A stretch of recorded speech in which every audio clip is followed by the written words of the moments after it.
See the lights on the town. Whoa, I'm getting ready. Tallawah TV is in the town. Whoa, I'm getting ready. Got a corner on the telephone. Yeah, this is the Ocean of the Messenger, and you're watching Tallawah TV with the host and best. So Davis, take it away. Good afternoon, good evening, or maybe good morning. All depends on where you're based in the world. Guys, we are back. I was here maybe less than 24 hours ago with you all last night, looking ahead to our important game on home soil, back at the office against our fierce rivals, Mexico. I'm going to read out the team sheet for you in a few. But before I get started, let me remind myself of my manners. Thank you so much to the few of you who have already tuned in. Also, massive thank you to those of you who have already dropped comments in the comment section. Really, Ravi? Why is that? Let me know if there's something that I need to perhaps do differently. Or is it just funny, just purely based on humor? Massive shout out to yourself, Ravi. How has your day been? Let me know how your day has been so far. Hopefully, the Reggae Boys can put a smile on your face. If you're not already smiling, you probably are smiling if you just so happen to know about the team sheet, the starting 11. I'm quite pleased with what I've seen so far. But before I get into the team sheet, let me just see what you guys are saying in the comments section. We just have to go out there and give everything for ourselves, first and foremost, and secondly for the nation. Wish Jamaica all the best, up and running. Absolutely, absolutely. Karumi, thank you so much for that comment. You was the first one to drop a comment. That was how long ago was that one? That was perhaps about two hours ago, coming up to 2 hours ago. So you was right ahead of the bunch. So I hope you're having a lovely afternoon, Karumi, and hopefully the Reggae Boys can put a smile on your face. I have a feeling that you might be in favor of the starting 11 that you've seen so far. uh Good. Good, that is good. I was a little bit worried for that. Just have to check my setup to make sure I'm good my end. Because if everything isn't working in terms of how I watch the game, it would be a little bit pointless sitting there and giving you guys a live stream. Okay, so before I go ahead, what I'm gonna do is I'm about to switch on the shared option so that I can give you guys the lineup. And like I said, I do trust that you guys are liking the lineup. So for those of you who haven't seen the lineup yet, let me go ahead and hit the share button. You guys should be able to see what's on my screen right now. What I'm going to do, one done, I can see that you're a Manchester United supporter. Bit of a shame that one, but you do support the black, gold, and green, so I won't hold it against you.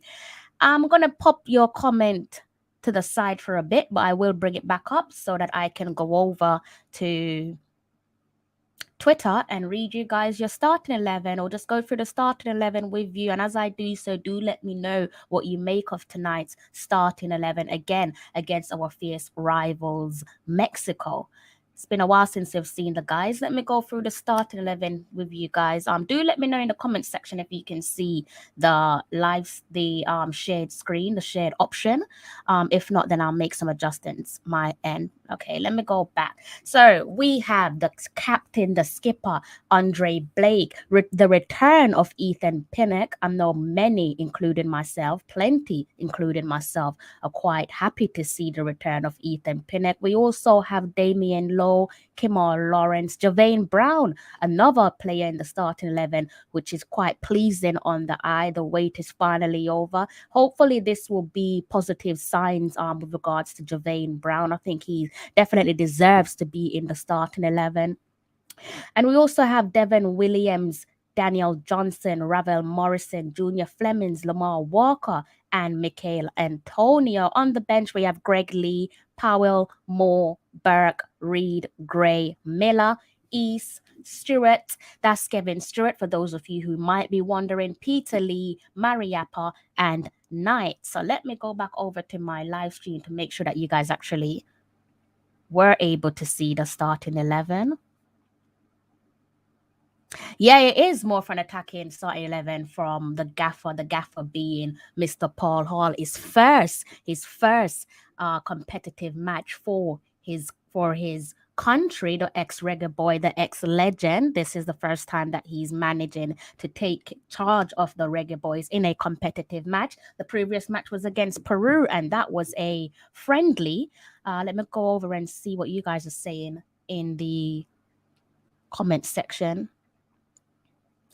Ah, well, you say that quite lightly because, yes, I get what you mean, but absolutely, we do have something to lose tonight. Apart from pride, which is definitely at stake. If we don't get it right tonight against Mexico, when will we get it right? So I'm hoping that, there we go. Dark Side Rum, do check these guys out on Instagram, especially if you're based in the UK. Check them out for some, as you can see, Rum Punch. So Dark Side Rum Punch, as the name is written on the screen, guys, do check them out on Instagram. And they're saying, in Paul Hall we trust.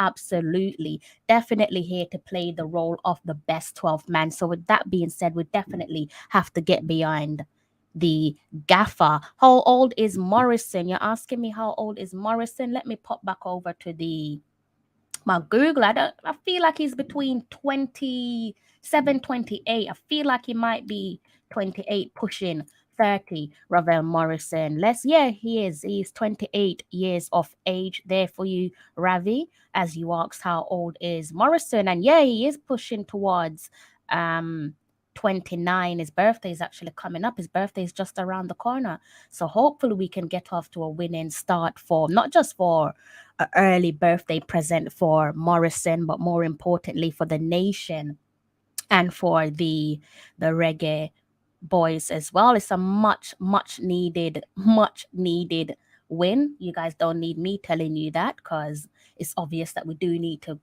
pick up and put maximum points on the board. So let me just bring up my notes so I can go through the free pre game chat with you guys. I'm gonna go back over and bring up the Mexico team. What I did earlier on, guys, I looked back at the last 4 games for Mexico and the last 4 games for Jamaica as well, just to get an understanding as to what it is we're up against tonight. Obviously, Mexico needs no introduction. They really do speak for themselves. The history between both nations is quite rich for everyone to see. Most certainly, if you've been following Jamaican football over the years, over the decades, you know what the Mexicans are all about. Even if you haven't been following Jamaican football, I'm sure you know what to expect from a Mexican side. So if we pop back over to Google again, let me just see if you guys can see that. Yeah, you can see it on my screen. Pop back over to Google and you can focus on the last 4 games for Mexico. As you can see right here, it's not looking quite pleasing for the Mexicans so far. Last 2 World Cup qualifiers, they lost, and the first loss came against the USA. That was a 2-0 loss back in November, subsequently followed by losing 2-1 against Canada. So they could potentially rack up a hat trick of losses tonight against the Reggae Boys on our home soil.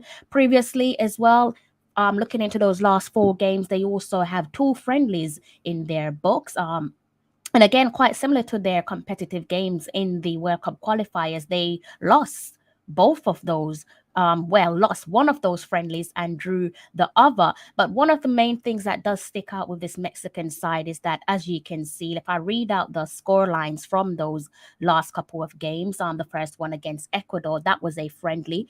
They lost that one 3-2, as you can see on the screen, followed by losing 2-0 against Mexico. And as I said before, 2-1 against Canada. And then they drew against Chile 2-all. So as you can see by looking on the screen, it is possible to break down this Mexican defense and put your name on the score sheet. They don't seem to be as strong as they were previously. There seems to be something that's gone wrong in the Mexican camp, and it's more than likely that we are more than capable of putting 2 goals past this Mexican side. What we choose to do after that remains to be seen. But scoring against them, based off what we've seen in their last 4 games, 2 being international friendlies and the other 2 being competitive games. Again, in the World Cup qualifiers, it shouldn't be much of a issue or problem for us to at least get our names on the score sheet. We did score against them last time out. Bit of a shame on the results front with how that ended. But as I've said before, I think in the last game against Mexico, we definitely beat ourselves as opposed to the Mexicans beating us. See what you guys are saying in the comments section. Cheers, he didn't play for academy player. You probably know him best for the Hammers, West Ham, but academy Manchester United player. I remember Ian Goodison scoring the winner against Mexico in the run up to 1998. Would be nice if we could repeat more of the same. Who is your money on in terms of who could score those, either those pivotal goals or the match winner? Who do you have your money on? I'm guessing the obvious name would be Michael Antonio, right? Possibly Junior Flemings. Would love to see Junior Flemings put his name on the score sheet tonight. Now, as I said, guys, I look back at the last 4 games for Mexico, as you could see from the full-time results, that goals have gone past them, flown past them left, right, and center. So if we pop over and we look at Jamaica and look at how they've competed and their results over, again, the last 4 games, slightly different to Mexico. We've actually played 3 friendlies in our last 4 games, and one of those games from the last 4 was a friendly. Sorry, three competitive games being in the World Cup qualifiers, and the last one from those 4 games was a friendly against Peru. We all know what happened there against Peru if you managed to watch that game. If you don't, you can clearly see on the screen that we unfortunately lost 3-0 away from home against Peru. Back at the office back in November, we drew against the United States in a 1-1 draw. Another game that is quite similar to our first game against Mexico. I think this is a game that we should have won had it not been for the obvious interference of the referee. I think that should have been a 2-1 to Jamaica. But some might say that's being biased. I do think if you pop over to the pond, there are some Americans, most certainly at the time of that game, full time, that were saying that USA got away with one there in terms of going to Jamaica and walking away with a 1-1 draw. So aside from Peru and the United States, the other 2 games in our World Cup qualifiers for our last 4 string of games, 1-1 against El Salvador and 2-0 against Honduras. So we do look much better than the Mexicans in terms of goals conceded over the last 4 string of games. We've managed to lose 1 in 4, which is, where is the loss? Right here against Peru. Again, that is international friendly, so you can't really read too much into that. We also didn't have our strongest players available for a variety of reasons, but again, huge emphasis on the game being an international friendly. And during the process, we have managed to concede 5 goals. If you count that up, if you look, is it 5 goals? Yes, it is. 3 here, 1 here, and then you've got another one over here. So that's 5 goals in the last 4 games. That's quite something in comparison to Mexico. If you come over to Mexico again and you tally up the goals conceded in their last couple of games, you'll see that they've conceded 9 goals in their last 4 matches. So again, the opportunity is definitely there to put our names on the score sheet against Mexico. What we choose to do after that remains to be seen. Going to see if I can get my game up yet, or maybe I have to wait another 15 minutes. We're going for 2-1 Antonio, first goal scorer. I could put my money on that if I was into that sort of business. Michael Antonio opening the scoring. I can take off my screen share for now because I won't be needing it. Go back to what you've said in the comment section. Going for 2-1 Michael Antonio. Who's your other scorer? Are you looking at a Michael Antonio double? Are you going for maybe Michael Antonio? Maybe a goal could come from either Morrison or Johnson. Been a while since we've seen a goal from either player. What is our biggest strength? I think many would argue that it's the firepower, but we're not producing enough goals.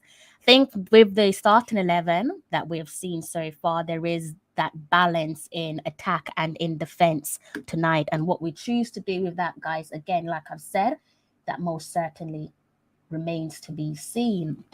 Also, let me know where you guys are based and where you're planning on watching the game. Let me know your location. Let me know what you think of the starting 11. How confident are you? When I pop over to social media, Twitter being the platform that I have been keeping my eyes on, quite a few people are looking fairly confident with the starting 11, and a few decent score lines there. I'm seeing a few 2-1s fighting floating around, that being 2-1 to Jamaica.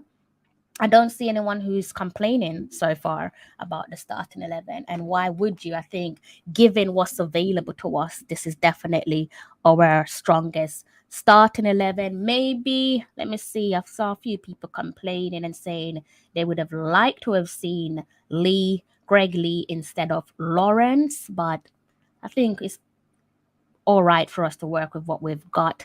If things look a little bit shifty in the first 45, then perhaps we can make a change for the second 45. Antonio W, I think, is a very positive starting 11. Yeah, it is a very positive starting 11. I don't have no complaints. Again, I have seen just the odd complaint, or maybe it's not complaint. It's probably just down to personal choice again, where the taxi man is concerned. But I don't have an issue with Kimar Lawrence starting. I'm hoping that he can give a excellent account of himself. I also do fancy him standing over a few set pieces as well. The last couple of games where Kamar Taxi Lawrence has played, I think that's been one of the strengths that he has tried to improve on. 2-0 to the boys. Everyone's feeling quite confident. I'm a little bit nervous though, guys. As pleased as I am with the starting 11, I'm a little bit nervous. Maybe it's because I just want to beat the Mexicans. And I've said it time and time again that there's one country, one nation that I absolutely do not want to lose again. Surely it has to be the Mexicans, followed closely by the United States. So we've got just about, call it 12 minutes until kickoff. So that will be bang on 12 o'clock if you are based in the UK, guys. I am 5 hours ahead of you if you're in Jamaica. So do the maths elsewhere. So we do have just under 10 minutes, just over 10 minutes, my apologies, until kickoff. As much as I'm looking forward to this one, guys, again, I am feeling quite nervous. I'll see how the first quarter of an hour goes, and then maybe I'll be more at ease. Excited, but definitely nervous for all involved as well. The gaffer, the team, the 12th man, the players, everybody, coaching staff. Let me go through this comment section before I try to get my stream up and running.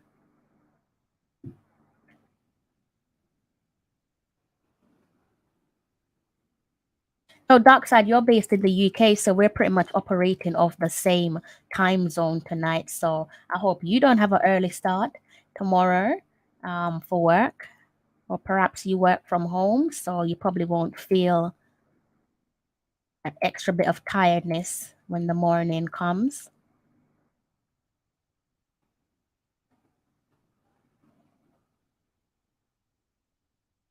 I think I have pretty much covered all of the, well, unsaid or looked at all of your comments so far. Apologies if I haven't. I'm going to try and see if I can get this game up now, guys. Let's see what I'm working with tonight. Do bear with me for a moment until I'm able to find a way of watching tonight's game. I might need one or two of your help if I'm not able to find or access the game. All right, let's see.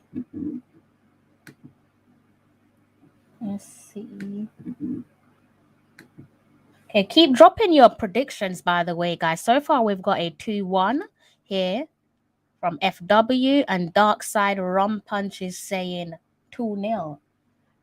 I think both of these score lines are actually most certainly achievable. I think we could put 2 goals past Mexico, given the number of goals that they have conceded in the last couple of matches, in the last 4 matches, to be more accurate. Is this the game? Okay, yes, it is. So it looks like the camera is focused on the Mexicans at the moment, so they're just going through their warm up, guys. So we've got just about 9 more minutes until kickoff. So I can probably try to get this up so I don't have to look back at it again.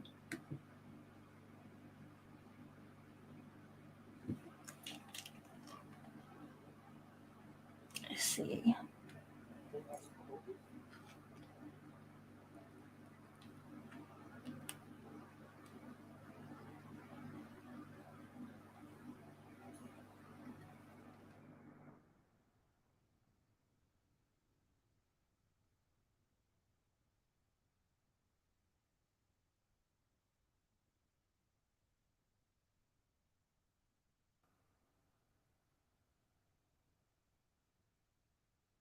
But yes, guys, as I've said, the Mexicans. I don't know. I'm not really sure why, given that we're playing on home soil, or maybe it's because of the website that I'm using for the game. It's pretty much focused on the Mexican team at the moment. Haven't managed to get a glimpse of the Jamaica team yet. Well, now I can, and they're in the background going through a couple stretches, just like the Mexican team. Actually, I should have done that for you guys. Let me go back and bring up um the table so you guys can get an understanding as to how the table is looking in our World Cup qualifiers. Let me just pop back on the shared screen for you guys, and then we could look at that table before I go back to looking at the live stream of the game. So if we go over here and look at the table, as you can see, Jamaica is highlighted right bang in the 6th position. Matches played 8-1-1, drew 4, lost 3, and we are sitting on, guys, just 7 points, just slightly above El Salvador, and also Honduras. And as you can see, climbing or sitting at the top of the table is Canada. Canada, unlike the rest of us, they've lost absolutely 0 matches so far. Ford played 8, won 4, drew 4, 0 losses, and they are sitting on 16 points, closely followed by the United States. They've played 8, just like everybody else in the rest of the group, winning 4, drew 3, lost 1. And our opponents for tonight is sitting in the 3rd position. They have won 4 games, drew 2, and also lost 2 as well. And those losses came against both countries that are above them in the table ranking, so that being the United States and Canada as well. Hopefully we can change the 2 for Mexico losses into a 3 tonight and make it 3 games on the trot where they have suffered defeat. And just below Mexico is Panama. As you can see, they have won 4 games, drew 2. Quite similar, actually, bang on similar to the Mexicans in terms of games won, matches drawn, and matches lost. Similar to the Mexicans, they have drawn 2 games, lost 2, and won 4, and they are sitting on 14 points, just like the Mexicans. And below them is Costa Rica. As you can see, they have won 2, drawn 3, and lost 3, sitting on 9 points. So hopefully we can see ourselves rising above Costa Rica tonight, depending on how we play. Let's see when the Costa Ricans are playing next. They are playing tomorrow against Panama. Might keep an eye on that game for you guys. Not sure if I would do a live stream, but just for the purpose of seeing how our closest nations are doing in terms of performance and league standing, I think it's probably a good idea to keep an eye on Costa Rica and also Panama as well. So that's how the team is, the ranking in the tables looking, guys. Just to go over that, Canada sitting in first place, followed by the USA, Mexico, Panama, Costa Rica, Jamaica in sixth, followed by El Salvador and also Honduras. So a bit of good news for you guys. Just took a glance at my screen and I can see what looks to be, it's either the match officials along with the teams, or it's just the match officials that's in the tunnel. But I can see that we've got the bench. The guys who are on the bench, they've sat out on the bench at the moment, looking quite calm. Just a bit of a shame that we don't have fans in the stadium, because the 12th man could definitely make a huge difference for us tonight. Let me take off the screen share for you all. Good evening to yourself. I don't even know if it's a good evening, David, but good evening to yourself, and thank you for tuning into my live stream. How are you doing, David? How do you feel about the starting 11? Let me know if you haven't seen the starting 11. And before kickoff, we've got about 3 minutes before kickoff. I'll be more than happy to run through that starting 11 for you, David. So let me know. And anyone else in the comment section, or if you've just joined in on the live stream, let me know if you haven't seen the starting 11.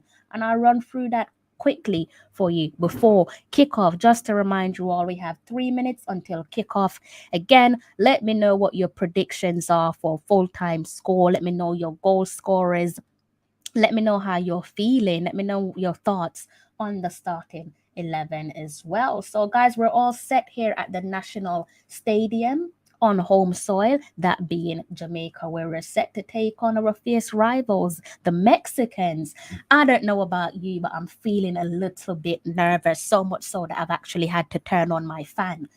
Definitely feeling a little bit nervous at the moment, but hopefully within the next quarter of an hour, usually you can make a judgment as to how this Jamaica side's going to play in the first quarter of an hour with our previous games. Whether that will be more of the same tonight, that remains to be seen. But I've got my notepad ready for the first quarter of an hour to see how we're performing as individuals and as collective as well.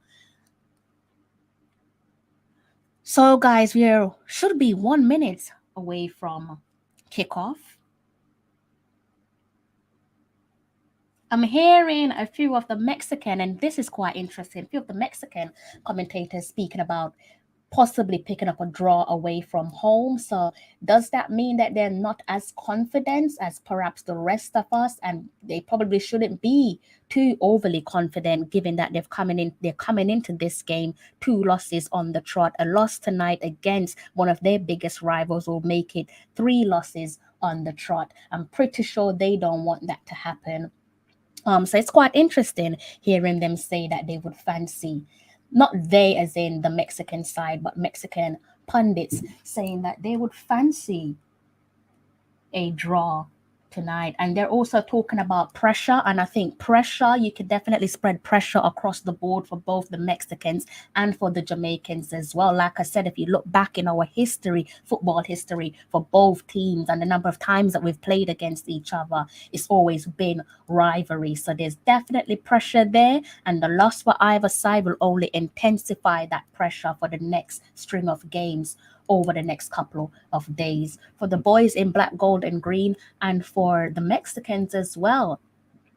So kickoff is almost underway, guys. Good night to yourself. How are you? Happy to see you here tonight. How's your week been? How are you feeling about the starting 11? What's your predicted score? Big up yourself, Digital Home Tech. What is this? Is this your business? Let me know if it's your business and where you're based. If you're on social media, let me know as well. More than happy to give you a plug on this stream and also on other streams as well. So let me know if this is a business. If it is a business, a nice name for a business, Digital Home Tech. See what the rest of you guys are saying. So the Mexicans, they've gotten things started here in terms of the national anthem being played. at present, we can hear the national anthem of Mexico. And obviously, that will then be followed by the best anthem in the world, that be the anthem of Jamaica. Let's go through the comment section, see what you guys are saying. Not a bad starting alignment. It's a good look. Hope them can. Yeah, I hope so. I hope so, David. I think we're all sitting here in hope. And again, I don't know about you guys, aside from being hopeful, I am feeling nervous. Feeling definitely nervous. I'm fine. It look good so far. Kind of like it. Where is Leon? Leon is on a road to recovery, isn't he, with his club Aston Villa? Remember, he picked up an injury. I believe his injury. I think he picked up the injury either between November and December. So I think when he picked up his latest injury, we all pretty much knew that there's no way we will see Leon Bailey for this current World Cup qualifying window. So he's on the road to recovery, and hopefully it's a steady and swift one for Bailey. Not because I'm eager to see him back playing for his nation, but I would also love to see him back playing for Aston Villa and on the new gaffer, Steven Gerrard. Excited for what could be for Leon Bailey. So hopefully his recovery is going well. Okay, let me get something up for you guys. If you see me looking down at any point, don't think that I'm being rude. I'm just trying to make some notes as I go along. Okay. And now, guys, we can actually hear the national anthem of Jamaica, and that's coming to an end. I don't know about you, but hearing the national anthem, especially when you're in the stadium, it does something to me. Kind of make the hairs on the back of your neck stand up, leaves you feeling a little bit emotional. So, guys, we should be on the way within minutes. Call it between a minute or two. We've got the toss-up going on between Andre Blake and the Mexican skipper. So this should be, so what is that, a broadcasting company? Interesting. Where are you based? Best of luck with your business. I hope that it's a success. And if it isn't a success already, I hope that you do reap wonderful rewards. David is going over 3-1 Jamaica. I hope so, David. I'm just absolutely eager to beat the Mexicans. Eager to beat the Mexican. Good evening to yourself, Mr. Clinton. Clinton, how are you tonight? I know you made a comment last week. Yes, last week in regards to our qualifiers for the upcoming World Cup. How are you feeling tonight, Clinton? Bearing in mind what you've seen from the starting 11. Are you feeling cautiously optimistic, or are you just sticking to your guns and saying, no chance, we don't stand a chance of qualifying? Hopefully, Paul Hall has managed to shift your opinion. Good evening, Jamaica, big win. You're saying big win tonight, 3-1 tonight. You're going Jamaica 3, Mexico 1. Good to go. Okay, then. Cautiously optimistic then, David. I take it, right? I think many of you are probably all in the same boat as David. I'm just over here and I'm feeling absolutely nervous. I can see the guys are in a huddle here, speaking with each other as they should. Might have the odd prayer here or there, or maybe it's just reassuring calmness and reminding each other just how important it is to get something out of this game against the Mexicans. Absolutely. Big up to yourself. That is lovely. I hope you have some Jamaican roots or some Caribbean roots or some African roots. No problem if you don't, but if you belong to our community, then that is absolutely wonderful. Best of luck in the future with your business. Seems like you're in good hands. You're saying AT&T, so I'm assuming that you're based over in the United States. I hope your business goes from strength to strength. So, guys, our referee for tonight is from El Salvador. Let me know what you guys make of match officials being appointing match officials from the same region as ourselves. Write that down. El Salvador. That's where our referee's from for tonight. Hope there's no funny business like there was in the game against the United States. We're seconds away from kickoff, guys. Referee's looking at his watch. And the first whistle for the kickoff for the first 45 is underway, and the Mexicans are on the ball. 3-1 Reggae Boys. I like this. I'm loving these score lines, healthy score lines. Like I said, based off what we've seen of the Mexicans over the last 4 games, where they've conceded 9 goals, conceding more than 1 goals on a few occasions. That includes World Cup qualifiers and also friendly as well.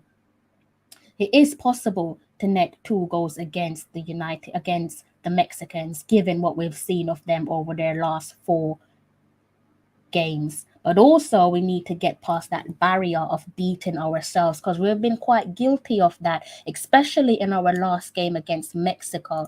I'm not going to sit here and say, the Mexicans defeated us. I think we defeated ourselves in the first outing in this World Cup qualifier against the Mexicans. Jamaica are looking all right here, guys, passing the ball across the pitch. Bit of a fluky pass there. That's gone to the Mexicans. Love that. You see? Love that. Love that. Love to see people out in the diaspora making a name for themselves. Long may it continue. Again, guys, if you're just tuning in to the game and you want me to go through that starting 11, that being the Jamaica starting 11, then do let me know and I'll do my best to get that up for you. Actually, I don't need to do my best because I can see it on my tab. It's just a matter of me clicking and reading through the starting 11 with you. So do let me know if you want to see that starting 11 again. Just under 2 minutes being played in the game so far. And it's a goal kick to Andre Blake.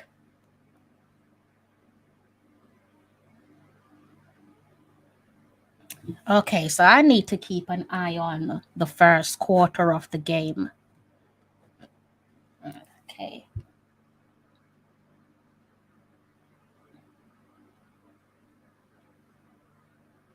Mexico is on the attack. There we go. Big Ethan Pinnock. Is that Ethan Pinnock or Damian Lowe? That's Damian Lowe with a headed clearance there. Good stuff from Damian Lowe. All I'm asking for tonight is for the guys to just not beat themselves.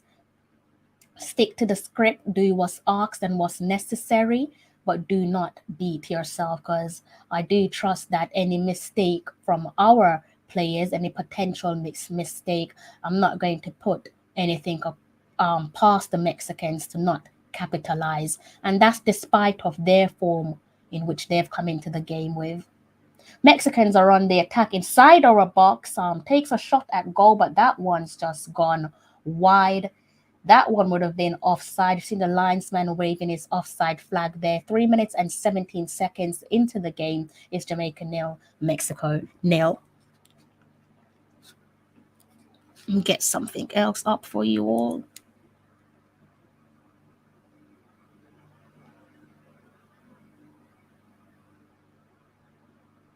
We've got Kamal Lawrence with a throw-in.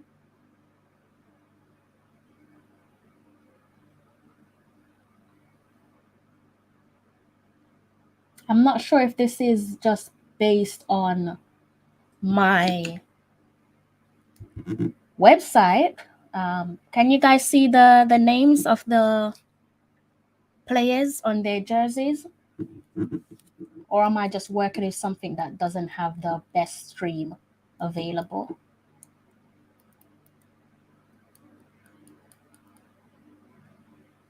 We've got a player down for the Mexicans.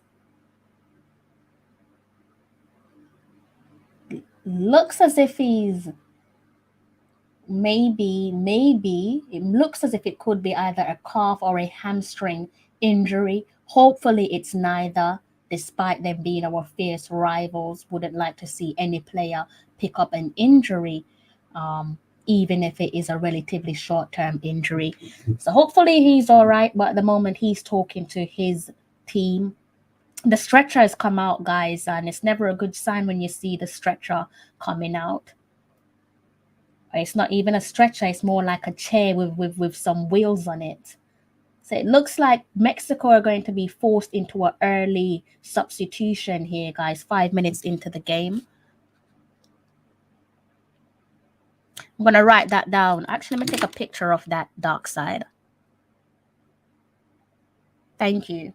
Can you guys see the names on the back of our shirts? Ravi, David, Digital, Dark Side Rum. Can you guys see the names of the players on the back of our shirts? Because it looks as if I can't see anything.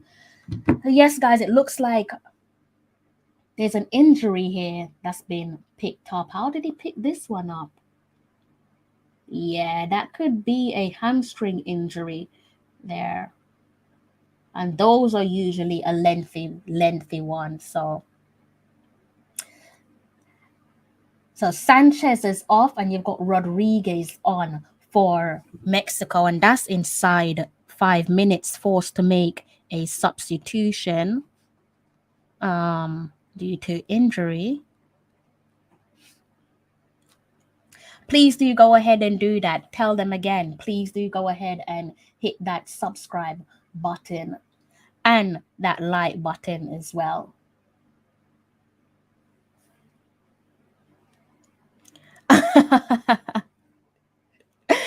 David. As funny as the comment is, sometimes we have to be careful what we wish for because it just might happen to one of our players or a few of our players. Like I said, I never like it when I see players being stretched off with injuries, even if it's against a team that they split the defense open, but nothing came from that. I'm not sure if they managed to get that one on target, if anything will stand. Not really sure. I'm just waiting on the replay from that. But that one did go right through our defense. It would have been onside. It wasn't offside at all.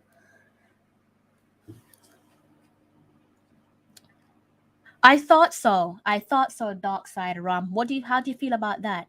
Because that's something that I am always against. I know I did touch on it in our friendly against Peru, and I did say it might not matter too much because it is an international friendly and you do see these things quite often. But if you look at the Mexican team, I'm almost certain that you can see the names of the Mexican players on their back. So why can we not see the names of our players on our back? You really do want to look the part, don't you? There you go. It's just not caring. You call it saving money. You're probably right with that. But again, with that, it's just not being bothered, really. And it's a shame because if you're new to Jamaican football and you want to buy into Jamaican football and you see a play that you might like purely based off their contribution to the game, how do you know the player? You don't know the player because you don't know the name of the player because their names aren't etched onto the back of their shirts as they should in a World Cup qualifier. It is disappointing. It's not the first time that we've seen it, but I was hoping that we would do things differently, but sadly that's not the case. Karumi, I'm always happy to see you here, sir. How are you doing, Karumi? I did give you a little shout out earlier on. What is this? Is this one gone out for? It looks like it's gone out for a corner kick. Guys, yes, it has gone out. First corner kick of the game goes for the Mexicans.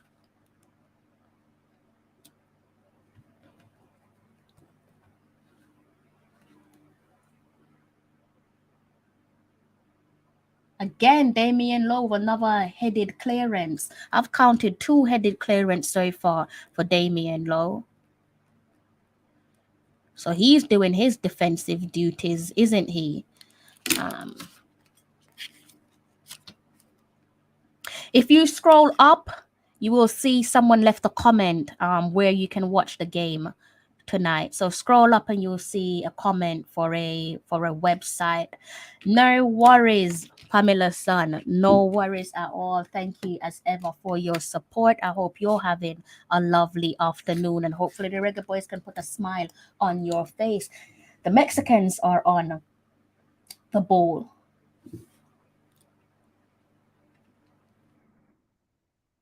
You're asking me where is the high press? Is that what you're asking, Karumi? Again, guys, as I've said to you before, if you see me looking down, it's because I'm actually trying to make notes as I go so I can go through that halftime analysis with you all.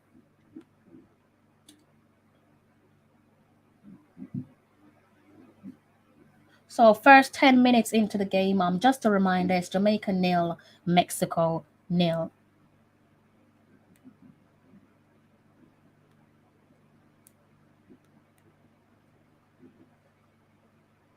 Maybe we're trying to catch them on the attack, if that's what you're asking me, Karumi. Maybe it's a case of us trying to catch them on the attack. And that's probably a decent way to start off, given the last 4 games which Mexico have played and the goals that they've conceded in those last 4 games. 9 goals to be accurate for the Mexican side. So maybe it's a case of us sitting back and trying to capitalize, but that can be quite a bit of a risk if it isn't managed properly. I managed to get through the back door like that.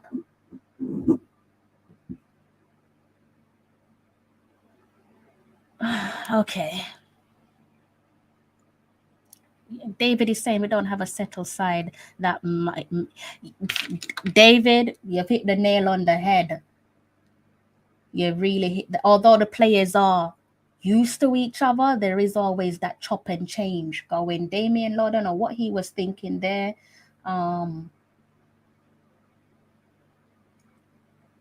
you're right, David. The side is unsettled. There is always chop and change going on with our national side.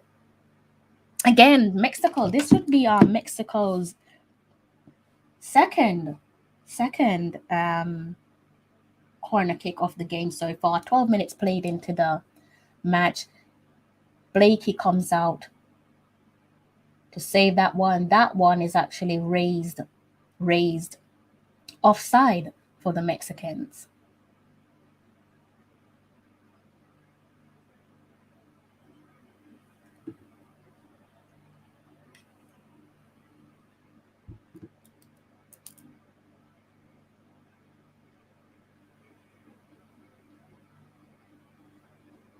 Good punch that from Andre Blake.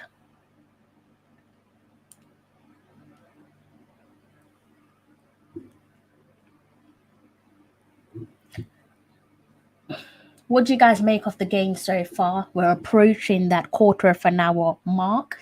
And as it stands, it is still 0-0 between Jamaica and Mexico. Let me know your thoughts on almost the first quarter of an hour being played.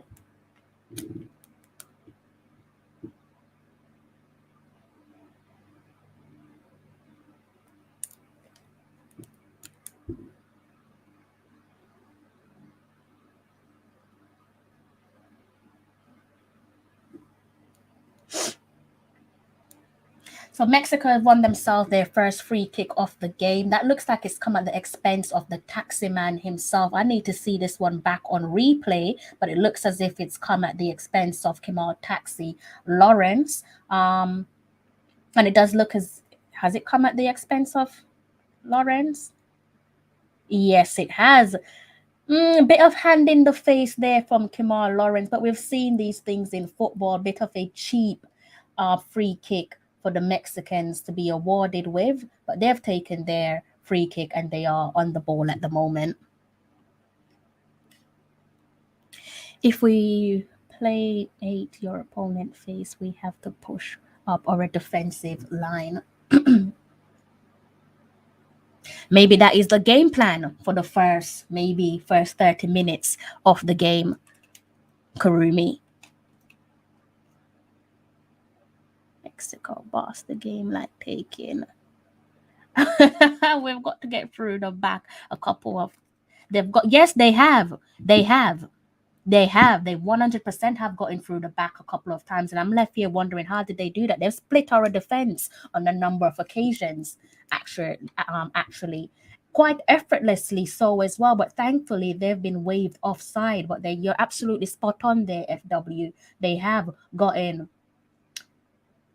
behind us a couple times, but luckily nothing has come of it. But that's something that we most certainly need to keep an eye on. Quarter of an hour has played so far, guys, and it is Jamaica 0, Mexico 0. Let's see, they've got through the. Hello to yourself. What time is it? What time is it? Am I saying a good afternoon? Am I saying good evening? Maybe good day is the proper word to use for yourself. Thank you for choosing my live stream. I hope you're having a lovely day. It looks as if I can't wish a good result for you based off your name. So I'm just going to leave it at I hope you enjoy the game. And like I said, thank you for clicking on to, it's 5:22. So it's a good evening for yourself then. I hope you've had a lovely day. I hope your day gets better for you. Hopefully with a Jamaica win. I know you don't support Jamaica based off your name, but I'm hoping it is a Jamaica win for obvious reasons. So let's see what Karumi and the guys are saying in the comment section. I've already brought this comment up, but I think I'll leave this one on screen for a short period whilst I make some more notes. Mexicans are on the attack here. They've got a good, what a save! What a save from Andre Blake. Andre Blake's got his hands to his side and he's probably thinking, what is going on here? That one was coming at him. Let's see the replay for this one. That was a delightful save from Andre Blake. A flying save from the brick wall himself. And Mexico have another corner kick. That one goes in the box, but that one actually goes across the box. Just Mexico still on the ball. Let me make a quick note for the halftime analysis with you all. By the way, if you're watching the stream and you're not saying anything, then please do say something. Don't be shy. There's no such thing as a stupid question. Do let your presence be known. I hope that you have had a good day so far, and hopefully a Jamaica win will make your day a tad bit pleasant or better. If you support Mexico, then you know I cannot wish you to have a better day than myself. But thank you nevertheless for choosing my live stream. Mobe Guna, one of the purest souls on the planet. Good evening to yourself, Mobe. How's your week going? Mobe is saying we need to make an adjustment now. The pressure will hurt us soon. Big up the brick wall. Big Andre Blake. I mean, I can't really say much more than that, can I, Guna? Because you've said it quite rightfully there. Andre Blake has kept us in the game with that effort from, I guess you can say, first real effort and on goal from the Mexicans. And thankfully we have the brick wall between the sticks with a flying save, an absolutely necessary flying save. But they are piling on the pressure, and I think this is something that you would have expected, despite the fact that the Mexicans have come into this games 2 losses on the trot where the World Cup qualifiers are concerned. We are one of their biggest rivals, and that is despite of personal opinions. So even given with the handful of players that's unavailable for this Mexican side, with the fact that they've come into this game on leaky form, poor form, can you really call it poor form if it's against the United States and Canada? 2 teams who are going neck and neck with each other at the top of the table. I definitely think that one is probably not as bad as many of us would like to believe, particularly as they are our opponents tonight. I'm disappointed. So are you? Speed and aggression. Yeah, it is a bit of an interesting one, this Karumi, because as quite rightly a few of you have pointed out that we are sitting back a bit, almost as if we're trying to seize the moment, take the opportunity if and when it comes. But you can't necessarily wait on opportunities to come your way. Sometimes you have to go out there and make the best of the opportunity or create the opportunity. But right now it seems that we're kind of playing the waiting game. So many of our players sitting back, sitting quite deep, with the obvious one, Michael Antonio through the middle. He's the only one that's really up top at the moment. Everybody else is just sat back.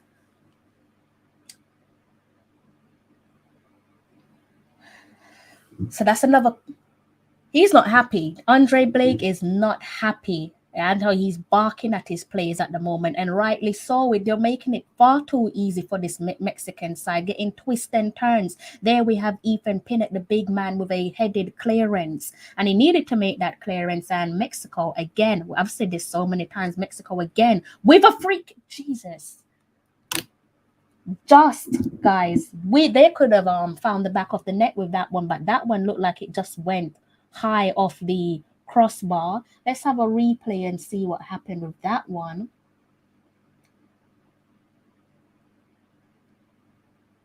I mean, who is marking who?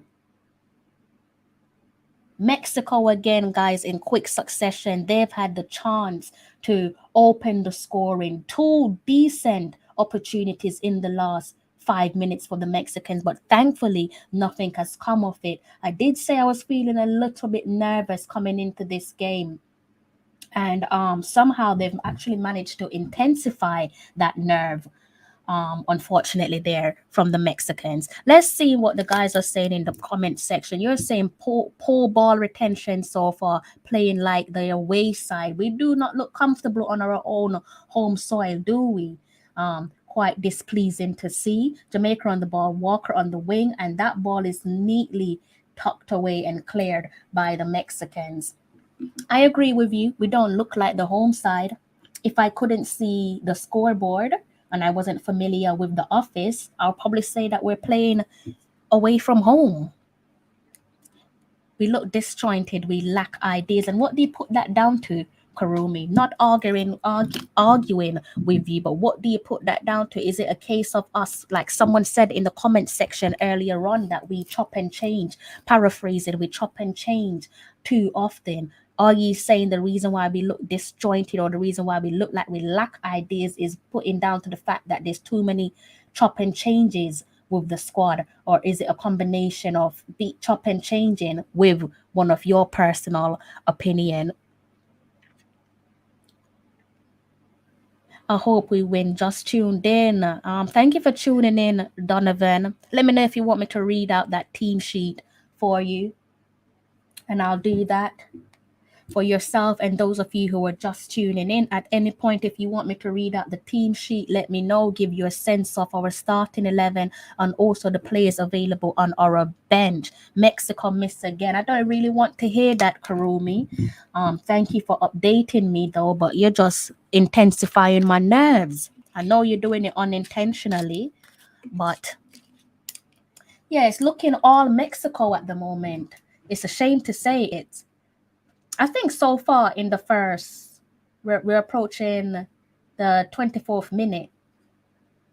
We probably looked arguably better at this point in the game against. I just saw that miss that you're talking about, Karumi, in our first match against Mexico for our opener for the World Cup qualifiers. I think arguably at this point we probably looked better then than we do now.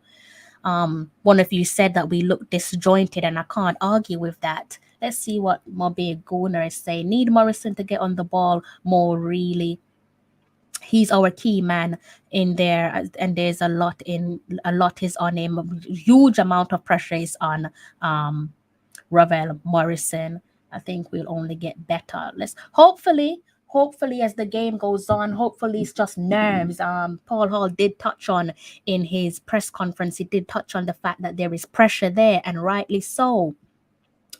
There's going to be nerves there, and there is nerves. I'm going to put it down to the simple fact that they care. If they didn't care, then you probably wouldn't see the nerves. You just see utter stupidity. It's not complete stupidity or stupidity at all from the boys in black, gold, and green so far. I just think that there is quite a lot of nerves on show. I could only imagine how they're feeling. If I'm the 12th man sitting in the comfort of my own home saying that I'm nervous, I can only imagine how they feel. But at the same very time, they should be used to going up against a team like Mexico, because we've played against the Mexicans already so far in our World Cup qualifying campaign. Lovely touch there from Daniel Johnson.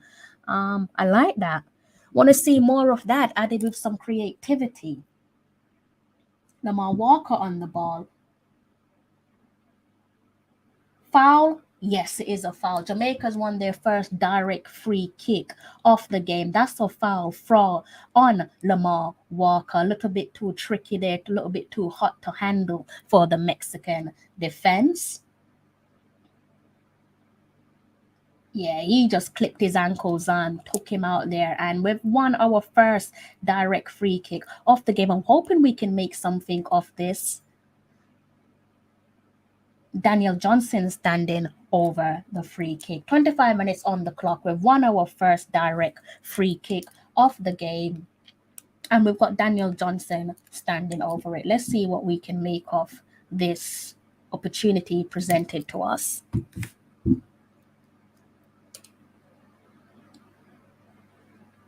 Would love if this could fall onto the head top of a Michael Antonio or anyone for that matter, just as long as it is one of the reggae boys. Come on, boys.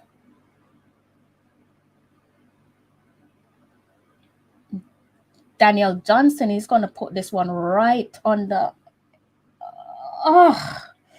didn't go according to plan. I think he was trying to put it on the head top of... Not really sure who really, but that did not go according to plan. Mexico handled their business. Would have loved to have seen this one hit the target. It looks like he was going for Junior Flemings. Looks like he was trying to place it on the head of Junior Flemings, but the Mexicans came out and handled their business. They're trying to hit us on the break. No. Oh, good block. Fantastic block. That looks like it's a block from Ethan Pinnock. Looks like Ethan Pinnock came out with a block there, guys. It's a good play from the Mexicans. They tried to catch us on the break where we needed to refocus. Thankfully, Ethan Pinnock, and I think it was Ethan Pinnock and Damian Lowe who were present at that time. And it looks as if it was Ethan Pinnock with the all-important clearance. Fantastic challenge from Ethan Pinnock. I think so far at the back, brushing aside the fact that the Mexicans have sneaked through our back door on a number of occasions.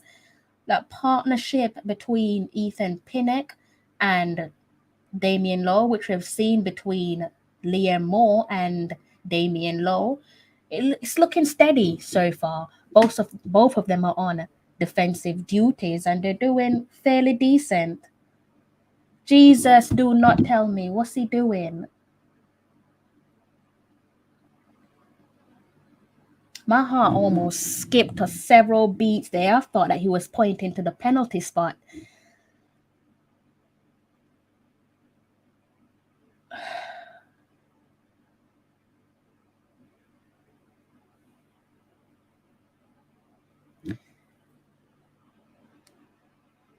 I'll watch that replay again. Yeah, there was contact made. It looks more like a body check, if anything, between Javane Brown. Yeah, he just body checked him, didn't he? Yeah, he body checked him. That's going to be a sore one. But thankfully, it looks as if it is... Who is this? Can't see his name, but whoever the Mexican player is, he looks as if he's back up on his feet. So thankfully, he isn't injured. Look, it didn't even skip a beat at that moment. It looked like it stopped, Karumi. Jamaica, ooh. I like the idea there from Daniel Johnson. Little bit unlucky there with what he was trying to string up, but I like the idea.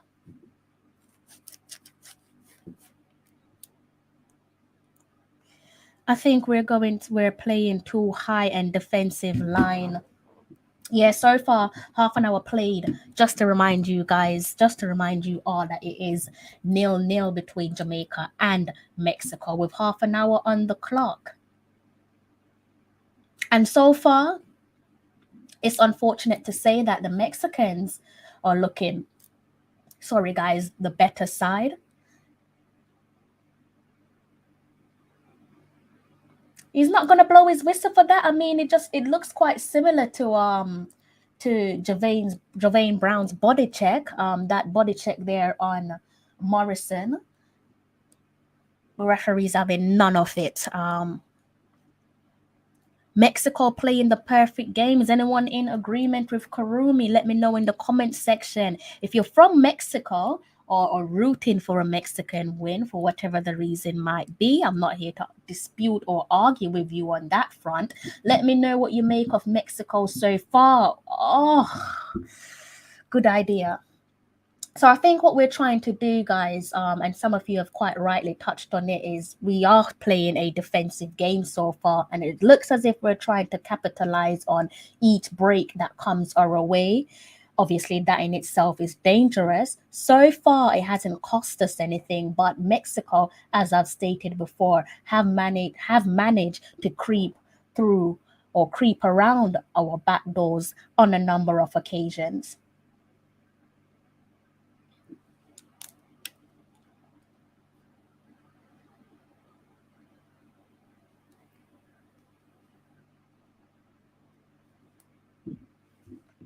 Yeah, that was I'm just seeing the clearance, guys, there from Ethan Pinnock. That was a lovely clearance.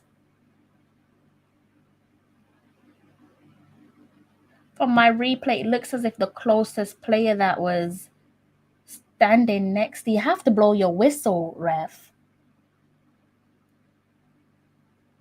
Junior Flemings has gone down, guys. That looked like that was a challenge to the back of Junior Flemings, and thankfully the referee has blown his whistle. Junior Flemings there holding his lower back. I don't know if any of you have suffered lower back pains. I can tell you that they do hurt. It looks as if he's twisted himself there, Junior Flemings, and he's holding his lower back.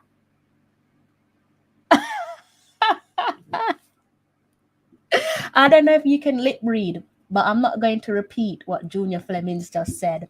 A few of you might have caught on to what Flemo just said. Thankfully, he's back up on his feet, and it's nothing to be concerned about. Kimora Lawrence with acres of space.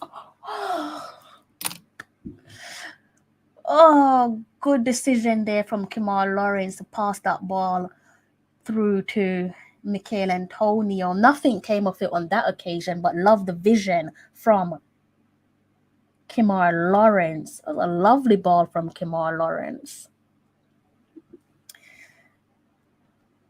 Thank you, Marlon. Thank you. Hope to see you on other live streams. Let me know how your day is going. Let me know what you think of the team's performance so far. What do you make of Jamaica? Ethan Pinnock is putting in the work, as is Damian Lowe on a few occasions. Got Javain Brown of the odd body check. And also you have Kimora Lawrence putting in a lovely cross earlier on for Michael Antonio.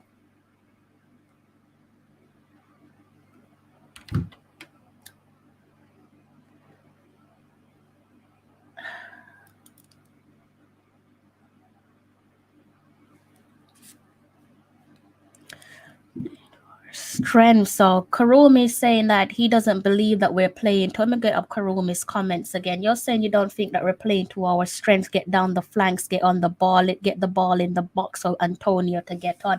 I think that's what you saw quite briefly there with Kimar Taxi Lawrence doing exactly what you've said, trying to get the ball through to Michael Antonio. But I think with that you've got to get the balance right, because surely Mexico would have done their homework and know that the danger man for Jamaica is Michael Antonio. So yes, you do want to give him a fair bit of opportunity, but you also want to try and pick out players like Junior Flemings as well and see what can come off putting a ball on the head top of a Junior Flemings.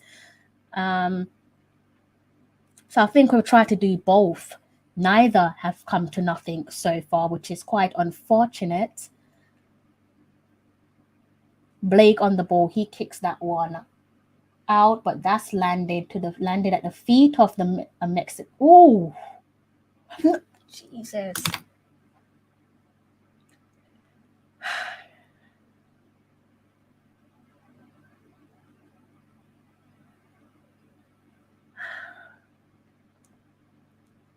I think we can probably shape up on our communication there at the back, guys.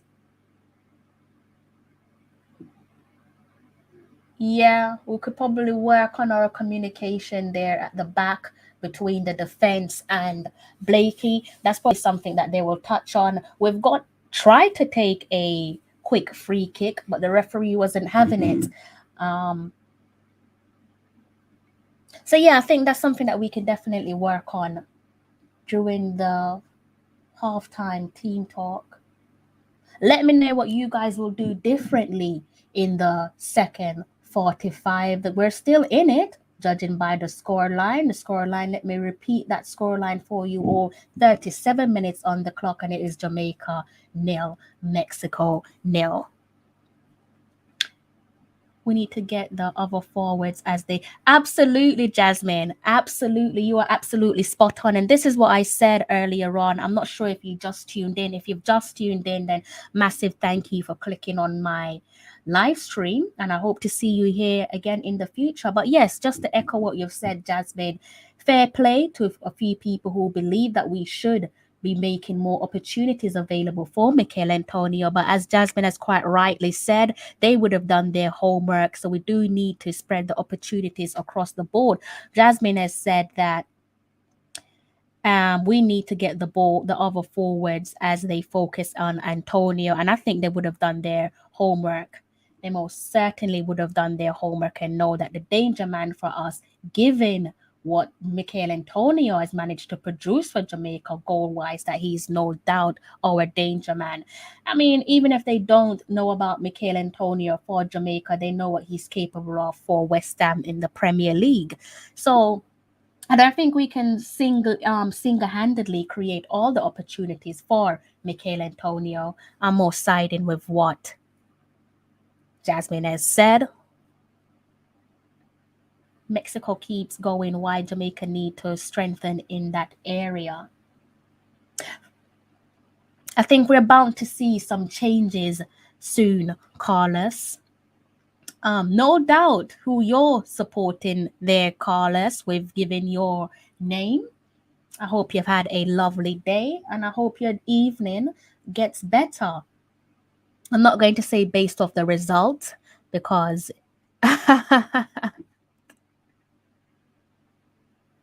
absolute nightmare. And I can say that you can probably see my cannons in the background up there. So you can see my cannons, so you can tell which team I support at club level. If you can't see the cannon, that is the cannon of the red and white for Arsenal. So I share your frustration, Carlos. Know all about Michael Antonio. Is more than a handful.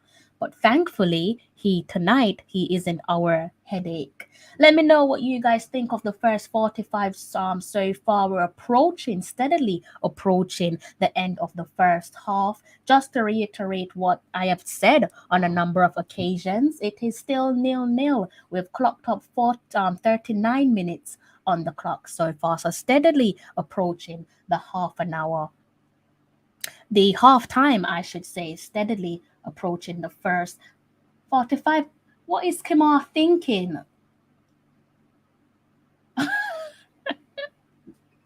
It'll be a moment of madness, but hardly anything in it. But I don't know what he was thinking there. Yeah, good to see another fellow Gooner on the live stream. Always a pleasure seeing you guys around here. Also, quite pleasing to see the other supporters of clubs like your Manchester United, your Liverpool, your Chelsea, and even Tottenham as well. Makes the conversation flow beautifully because we all share unique opinions about our nation and also with regards to our club team as well. So, guys, we're just about, say, 5 minutes away from kickoff, away from the end of the first 45, and that's excluded added time. I trust that we should have maybe between 2 or 3 minutes of added time, given that early substitution from the opponents. From the away side, the away side being Mexico with their first 5 minutes substitution. And the highlight so far, call it being biased, I think the highlight of that first 45 is that beautiful flying save from Andre Blake. Karumi, you are not the only one. My nerves have calmed down since kickoff, oddly enough, even though they've been knocking on our door. My nerves have calmed down a bit, but it's quite sad to see that we do in every sense of the word. So far, we're looking like the away side. Mexico seem to be in more control of this game, and it's a bit surprising, really, being that we've gone on an attacking front with our chosen starting 11. Did expect more, as Kurumi has stated. Definitely expected more. Okay, so we have somebody who's from the away side tonight, and he's saying, Viva Mexico. I'm not going to argue with that, sir. You're entitled to support your nation. I'm not going to wish you good luck for this game because obviously I want to beat you. But do try to enjoy your evening. I hope you have a pleasant afternoon or a pleasant evening. Let's go and see what everybody else is saying in the comment section. I think we're doing well to be still at 0-0. Yeah, fair play. Hope we can nick a goal. And I was just about to ask you if you were. I am Arsenal. Sometimes I kind of wish I wasn't. But that being said, I wouldn't support no other team. I think football is one of those things where once you pick your side, it's unlike many other things. You just can't drop it like bad habit. It's with you for life. There's no such thing as having a divorce when you have your nation or your club team.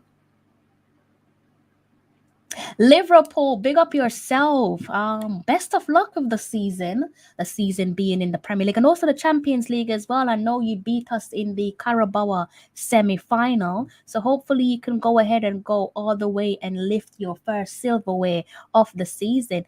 And I can express my thank you for your support. Thank you for tuning into my live stream and also doing one extra by communicating with me in the Jesus, unreal save there from Mexico. Mikel Antonio with a chance at goal. But like I was saying, thank you to yourself for interacting with me in the comment section. So you're saying thank you for the mention, but I'm saying a huge thank you for your support, and it definitely doesn't go unnoticed.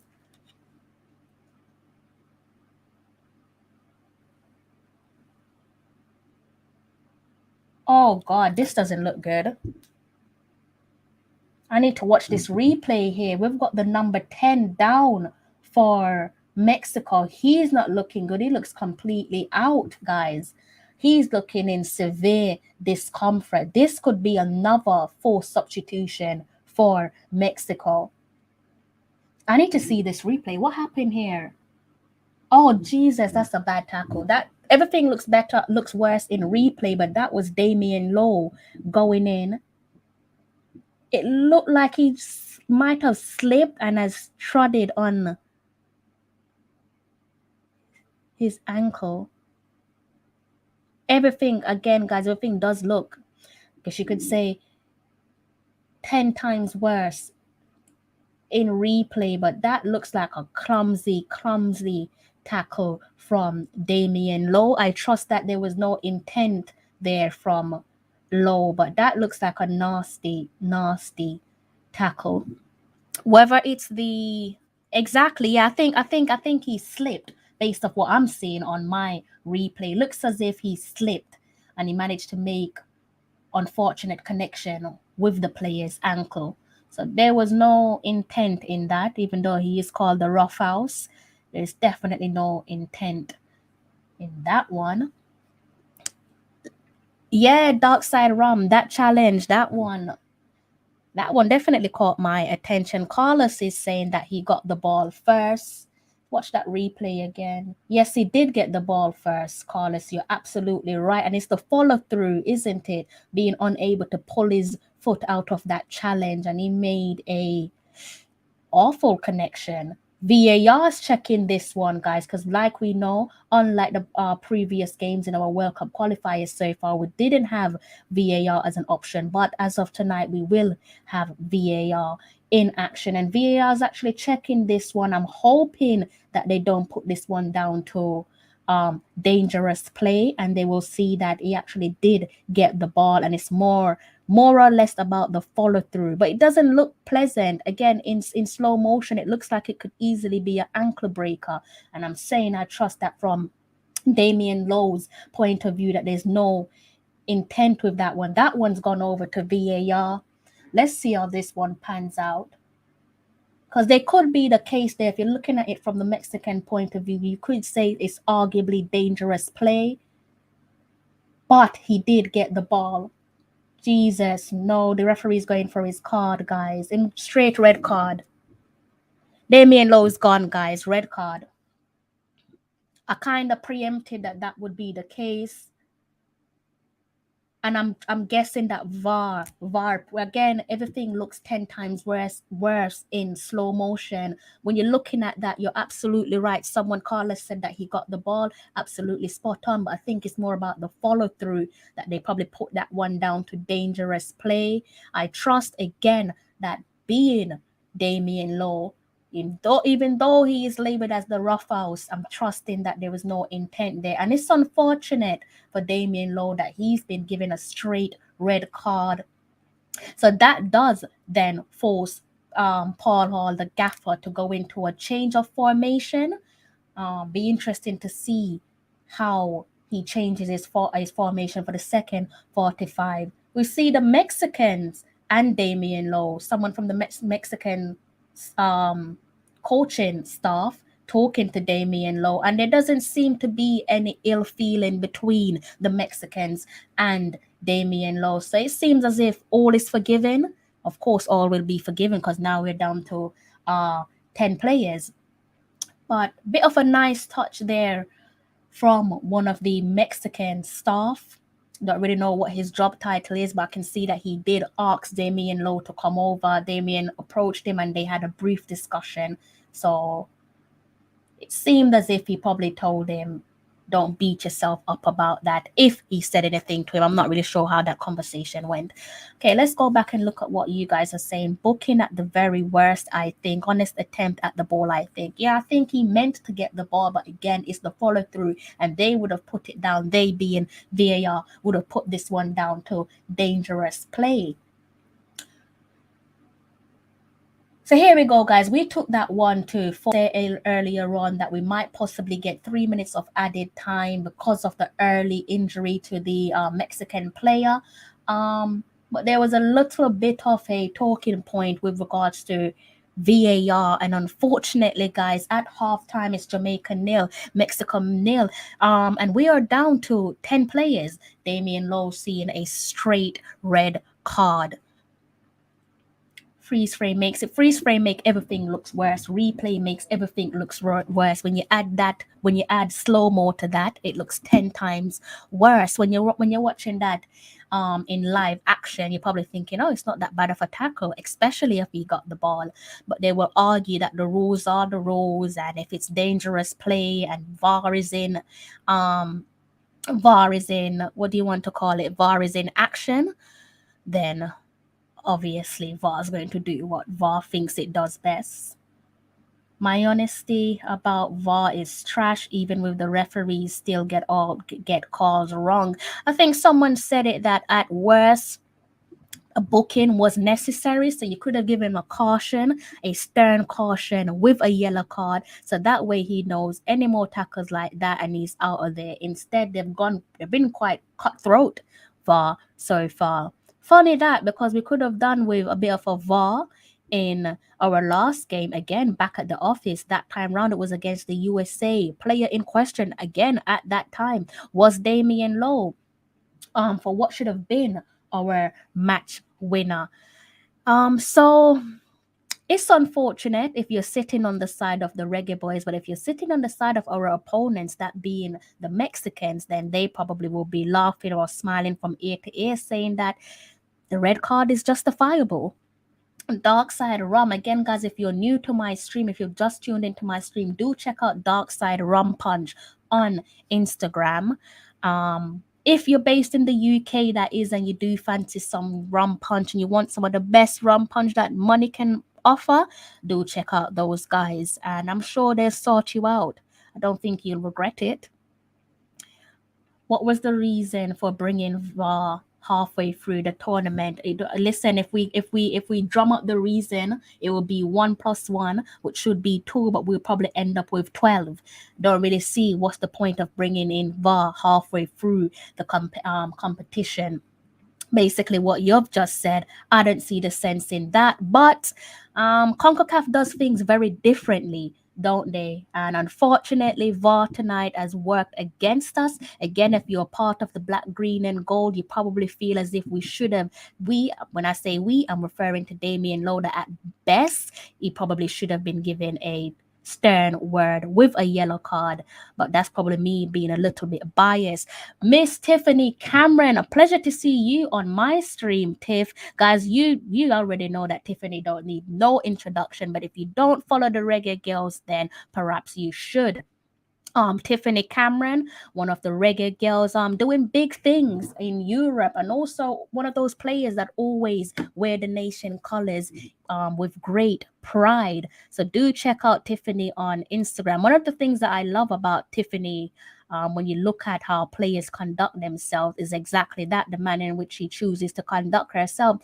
And she's very interactive on social media, which is brilliant because that gives you a sense of what the person is like. And so far, without knowing her on a personal level, I think she's a pleasant human being and quite easy to talk to and communicate with. So you want to keep an eye on a reggae girl, then I will definitely put my money on you guys checking out Tiffany Cameron on Twitter and also on Instagram as well. And if you want to go a little bit deeper and know about Miss Cameron, then do search through my previous interviews. Last year, I was blessed with the opportunity to talk to Tiffany Cameron. So you can dive into Tiffany Cameron, Hungry for More, over in Hungary and find out all about one of our most loved players. Let's see what the rest of you are saying in the comment section. You're saying ball first with tackle. Absolutely, he did get the ball first, but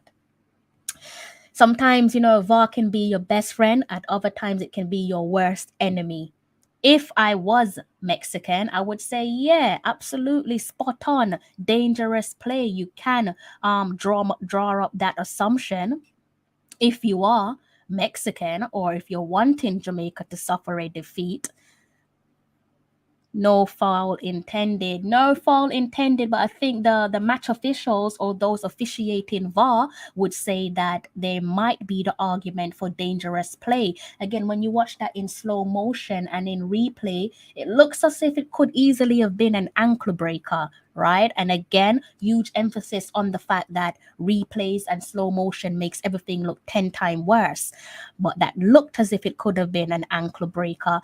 But now is not the time for us to dwell on what's happened. Now it's time for us to use that halftime team talk to regroup and go again, because it's a serious 45 that's around the corner for us, and it's one that we need to get right. Mexico have the slight upper hand because obviously they're playing against 10-man Jamaica, and they were looking dangerous as it was. Now we've kind of given them something a little bit extra to work with.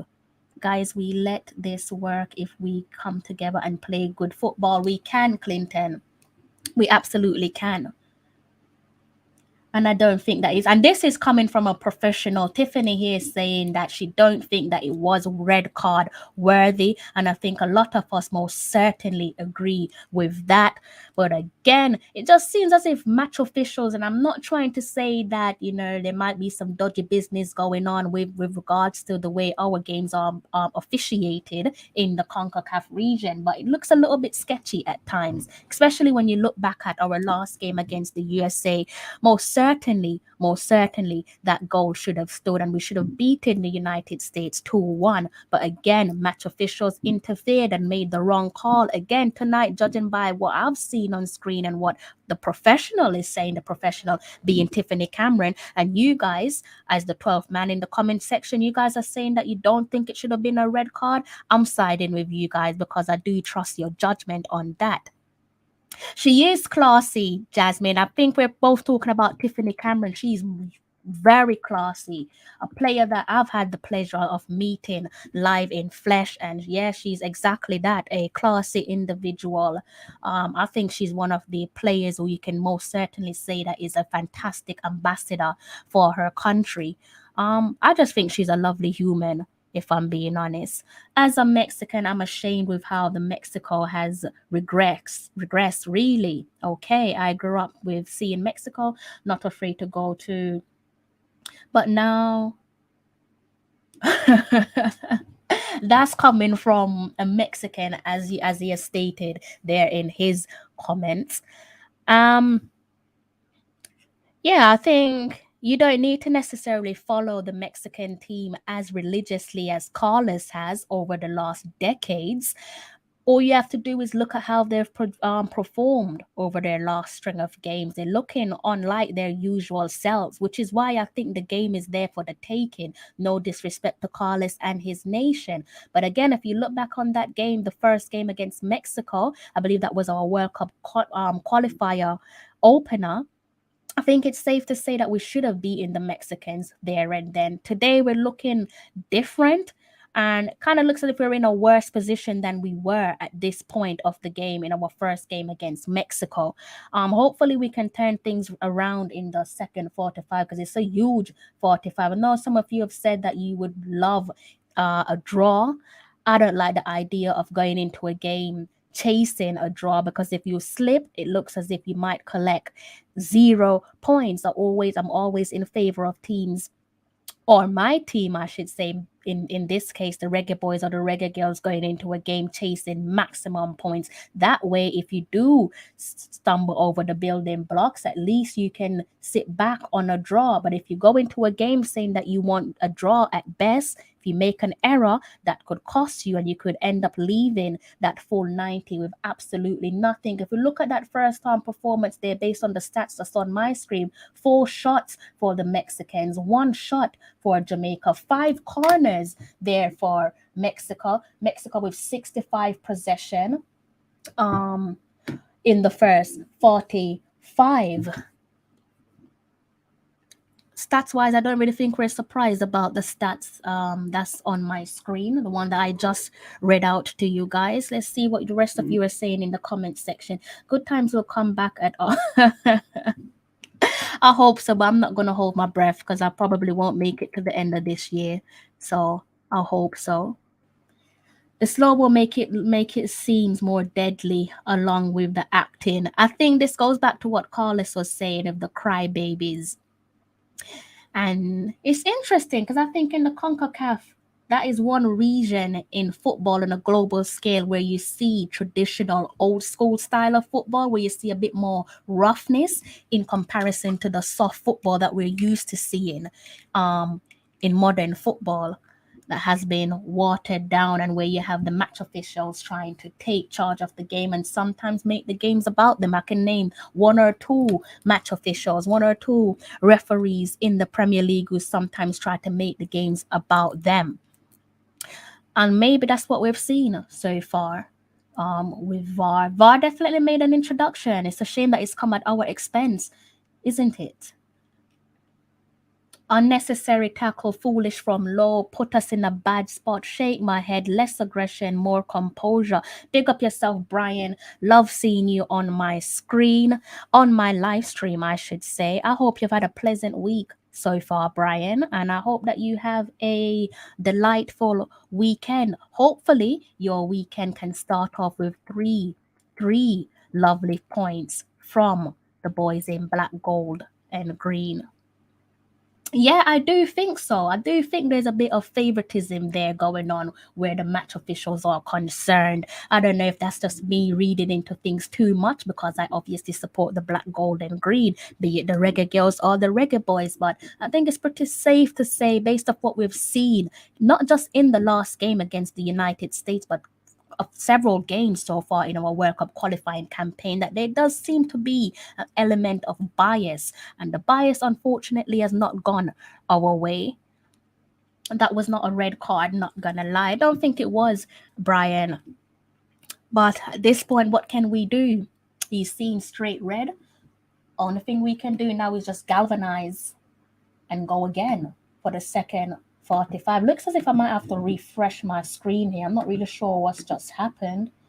Might have to refresh my screen. Let me know if the game has started, guys, because my stream has just closed down on me.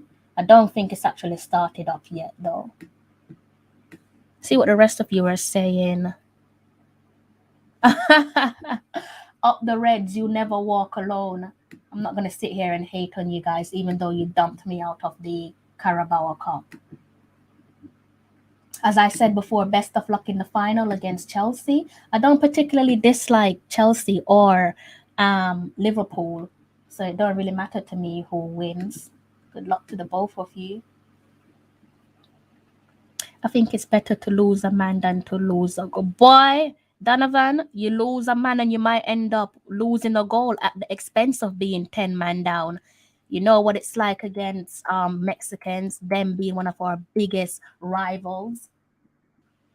Going 10 man down against one of your biggest rivals. You could probably call it a derby based on the history between both nations. It could be deadly, but hopefully that's not the case. But I get your point. It's better to lose a man than to lose a goal, but losing that man can lead to you losing a goal or two. But hopefully that doesn't happen on this occasion. Looks like my stream is playing up, so I'm gonna pop over to Google quickly just to see if halftime has resumed. I don't think it has, and I'm gonna keep my stream.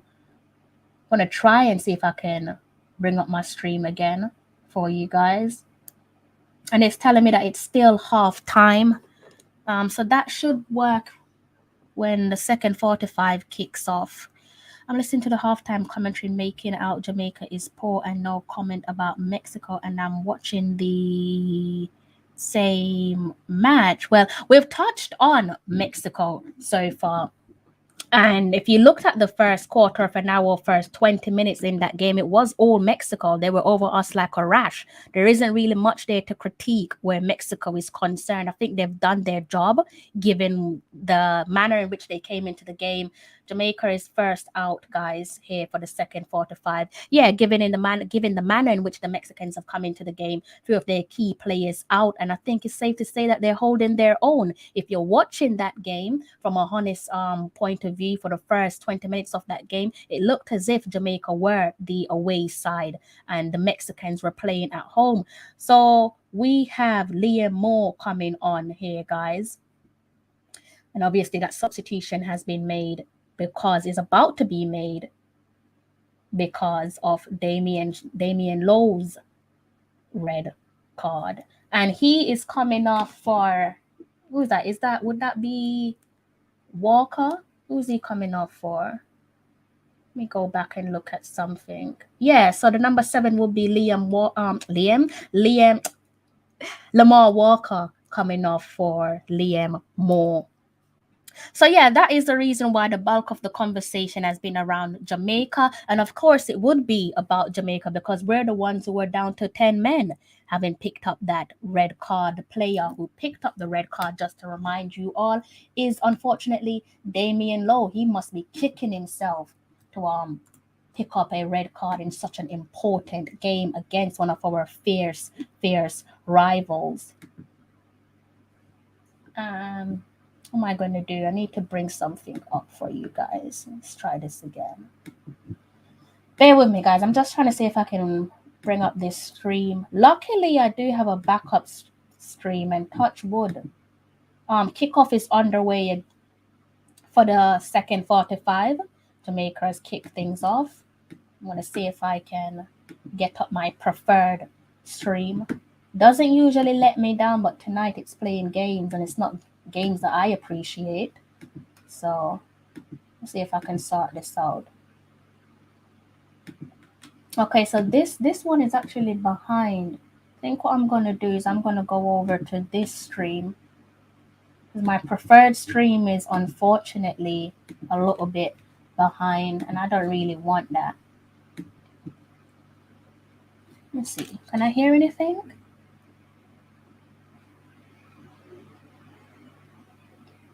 Yes, I can. Right, I'm back. Let's see what you guys are saying.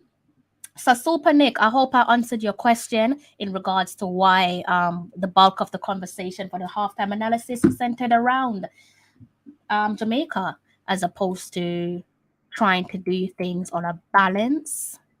I hope that hasn't made you switch off, and I hope that you do sit through the remainder of the second 45 with me.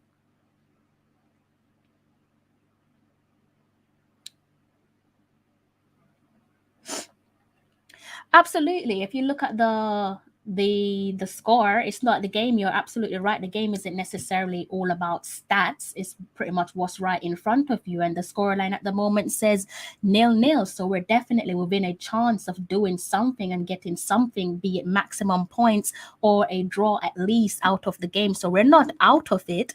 I don't think anyone in the comment section, or including myself, has said that Jamaica is completely out of the game or out of the game at all. I don't think that that's been mentioned so far, but I think it's fair that they have received, that the team has received some bit of criticism, if you want to put it that way, in terms of how we approach the first 45, sitting back a bit and trying to capitalize on chances that would inevitably come our way. Another body check there. This time it's from Junior Flemings. Good play here from Jamaica. Seems as if, can Michael Antonio run this one down? Yes, he can. Oh. All right, let me go through the comment section with you guys. Make some sensible.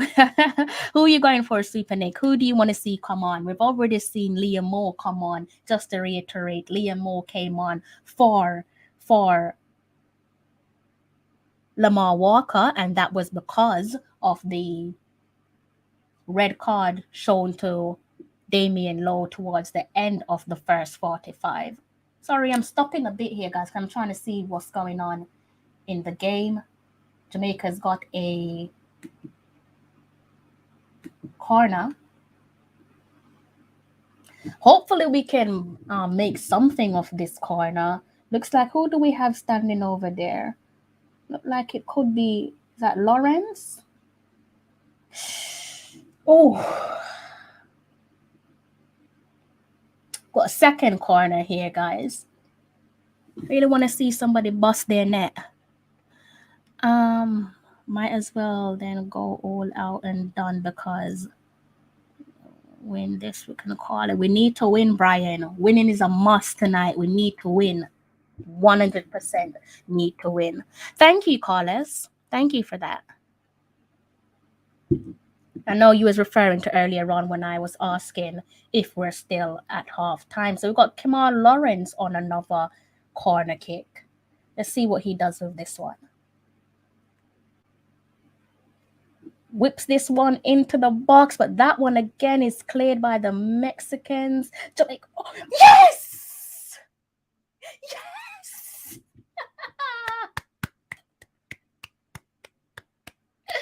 We've taken the lead, guys.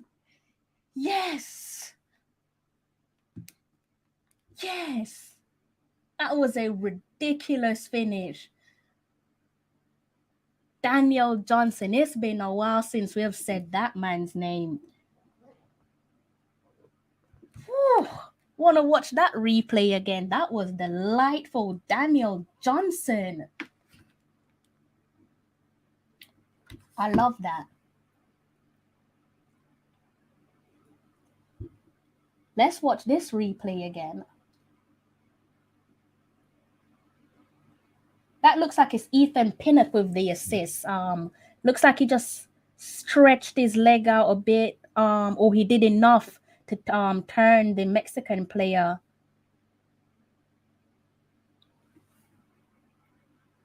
Yeah, I think the final kick looks as if it's a Ethan Pinnock assist with the lovely finish there from Daniel Johnson.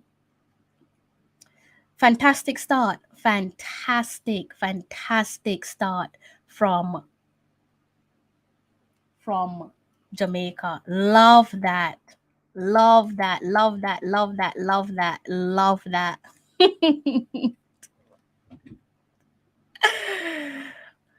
Love that. Deserved. Absolutely deserved.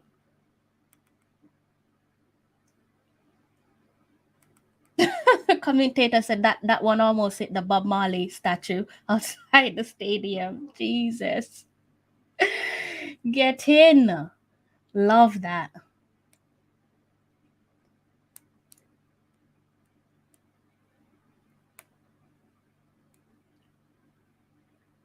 Love that. Sorry, guys.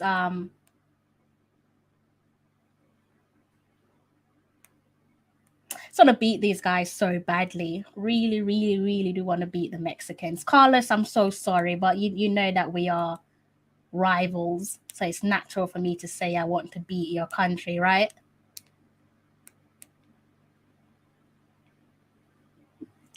See what you guys are saying in the comment section. You must have loved that one. Big up yourself, Mr. Porter. How are you doing tonight?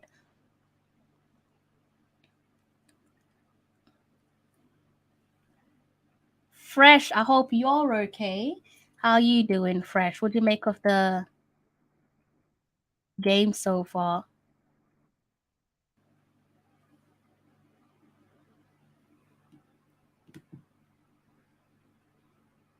Carlos, it sounds like you're leaning in favor of a Jamaica win.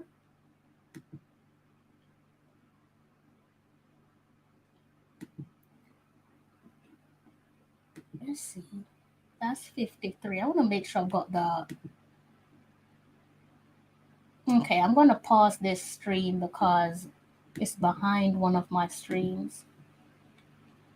Actually, both of my streams are acting up, so I might have to rely on you guys for a brief period. It is still Jamaica 1. I can see that Mexico had a chance recently, but thankfully nothing came of it. I'm going to pause this stream because it's not really doing me any good. I'm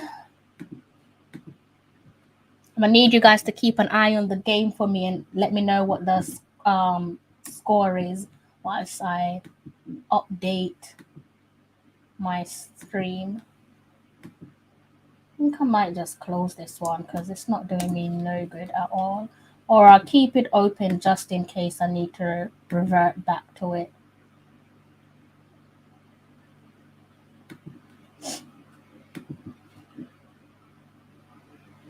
Right, let me go back and see what you guys are saying.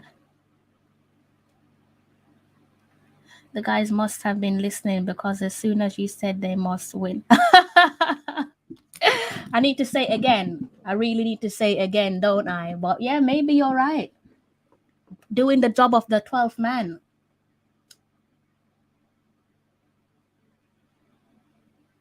I'm feeling so good. So good. Good that I've managed to get rid of my nerves, or the boys have managed to get rid of my nerves. What is that? Is that a site? Let's give that a go. Let's give that a try. No, someone did say this to me earlier on. Was it you, Carlos, or was it someone else? Someone did tell me about this. All right, let's see if we can get that one working. Because my stream is starting to miss a bit, and I'm not really in the mood for that tonight. What is that? Is that a website, Carlos? Because I've just typed that into the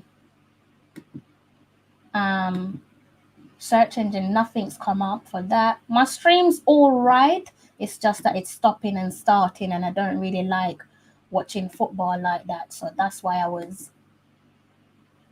asking you guys for a little bit of help. Okay. I think it's probably because I separated the two, right? Separated the names. For those of you who have just tuned in, let me go ahead and give you a little bit of a update there. See if I can do something for you. Just to keep this on the screen for those of you who have just tuned in. There you go. For those of you who are wondering what the score is, and I'll update this as the game goes. And hopefully it's either stays 1-0 to Jamaica or full time.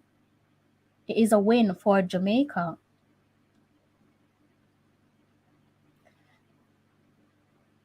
I think now is probably the moment where we'll see just how far we've come within that short period, as with Paul Hall as the gaffer.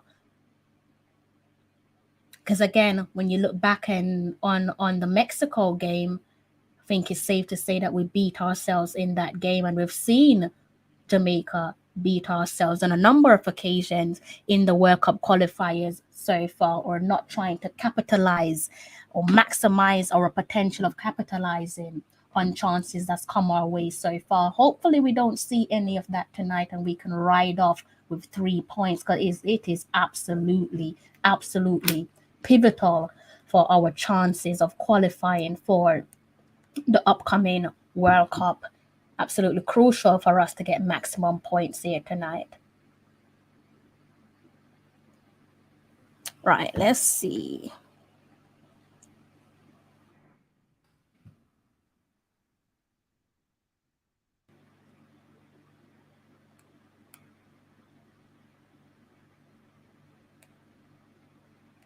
I love that goal so much. I'm trying to see if I can actually catch it on replay, guys. Let's see. That was a lovely goal.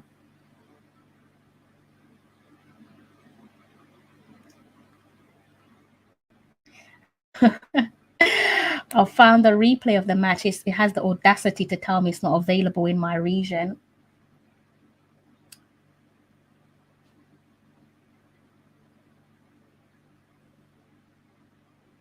Oh, wow. Love it. Okay, so I'm about to give this goal a plug on my Twitter. For those of you who follow my Twitter account, you'll be able to rewatch this goal.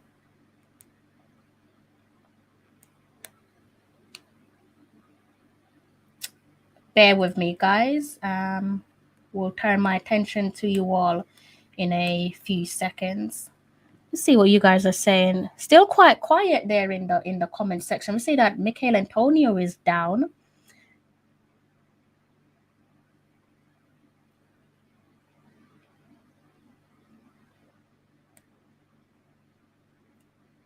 Looks like it's a hand to the face there, or a hand to the jaw of Michael Antonio.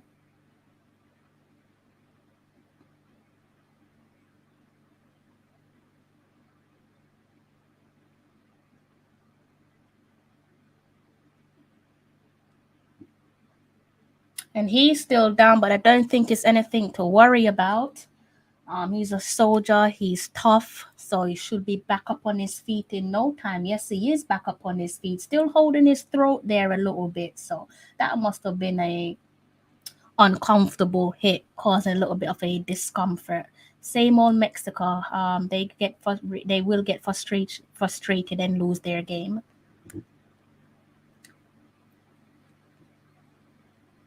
Carlos, I think I might want you on my live stream more often because you're giving me some element of calmness. Hearing you talk about your country.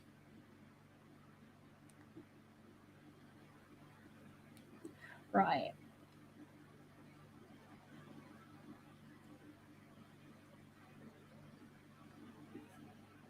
I might try and see if I can pop. Yeah, there we go, guys. If you follow me on Twitter, you can go back and watch that goal because I've just plugged it over on my Twitter account. Sorry about that long pause, but I was trying to replug that goal. Beautiful goal, beautiful goal. Love it. And now I'm feeling greedy. Not only do I want more goals, but I also want maximum points. Why not? Well, Daniel, can't really tell what symbol that is, Daniel. I do hope that on your behalf it's a bit of a mistake. I might give the Bob Marley quote, everything seems to be. It's all down to you then, Clinton, is it? That defender is the slowest one that Jamaica needs to exploit. Carlos, I think I might need you in the stadium. How quickly can you get to the national stadium?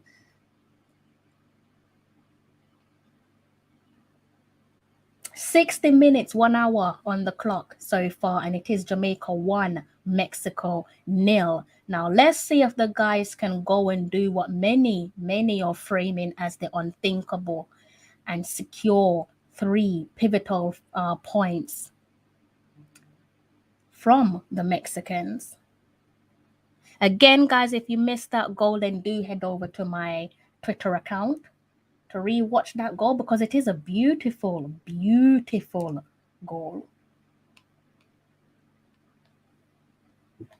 Let me just bring that up for you guys so you guys can see what the scoreline is. And as it says on my screen, it is Jamaica 1, Mexico 0. And before I forget my manners, if I haven't done so already, thank you all for tuning in to my live stream. For some of you, if this is your first time, I hope it won't be your last. I hope I see you on many more live streams to come. If it is your final time, then nevertheless, thank you for your support so far. If you are new to the channel, then please do go ahead and hit that subscribe button. And also do, before you exit this live stream tonight, do go ahead and hit the like button as well.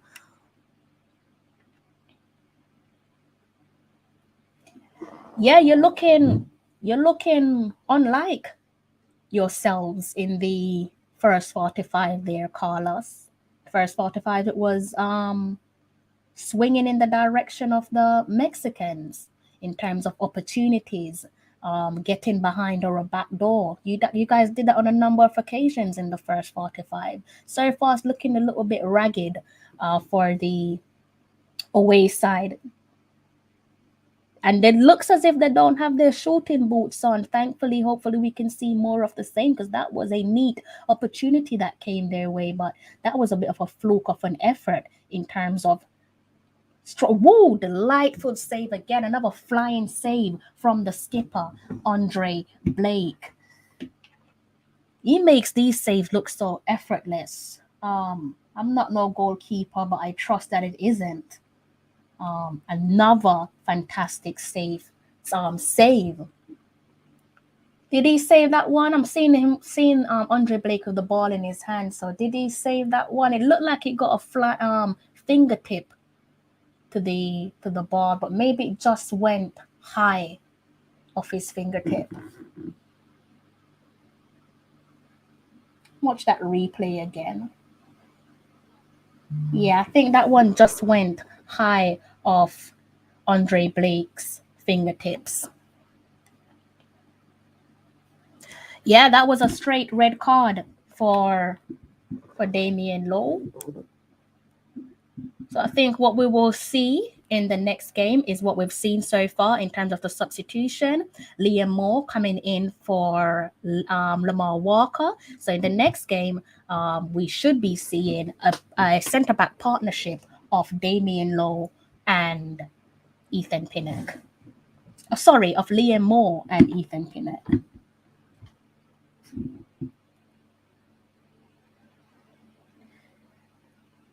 I mean, like I said, guys, Mexico don't seem like they've got their shooting boots on tonight, and that is a wonderful thing because that is probably two opportunities where they should have found the leveler. But thankfully, that isn't the case. We've got another substitution coming up. This time, it looks as if it's Greg Lee that's coming on. Looks as if he's coming on for is it Junior Flemings. Looks as if it's Junior Flemings there, guys. Or it's Kemar Lawrence. Is it Kemar Lawrence? I need to double check that. Surely it's not. Yeah, it is Kemar Lawrence.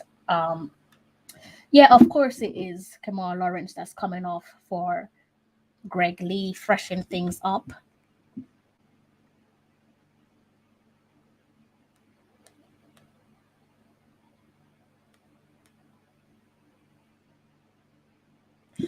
See what you guys are saying.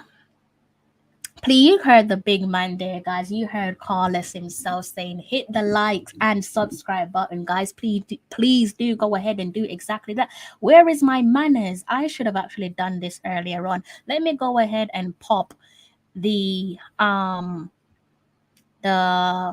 link to my stream. So if you fancy joining me on live stream, then do go ahead and click this link right here. All I ask of you is to make it child friendly. So that basically means watch your language, and also try to have a well lit background so I can see your gorgeous faces.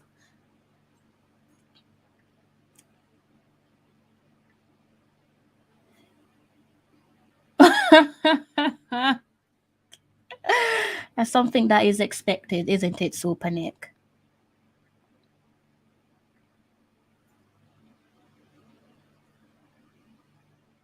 It should actually be based off what I'm seeing here. CBS Sports. What's going on here? 1 second, Dope Boy. Looks as if we have what is that? Was that outside of the box? What am I looking at here? Am I looking at a free kick just out? Yes, it is a free kick for the Mexicans just outside of the box. Dope Boy, as I was saying before Mexico take that free kick, you can try CBS Sports for that game.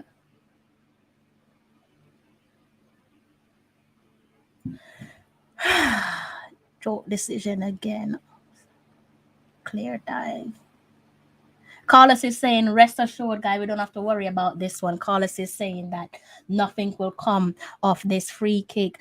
Carlos, I need your energy around us more often. Sometimes it can be a little bit negative over here in the Reggae Boys camp. I think I could do with your energy on future live stream.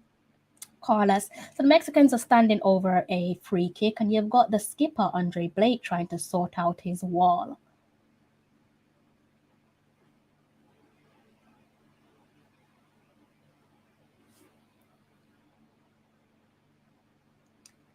And Mexico.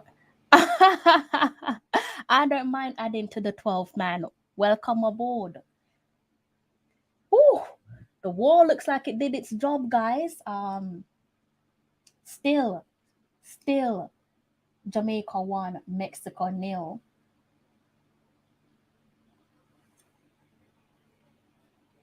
Kurumi, you're much happier with what you've seen so far. So does that mean you would have taken out Kemar Lawrence for Greg Lee?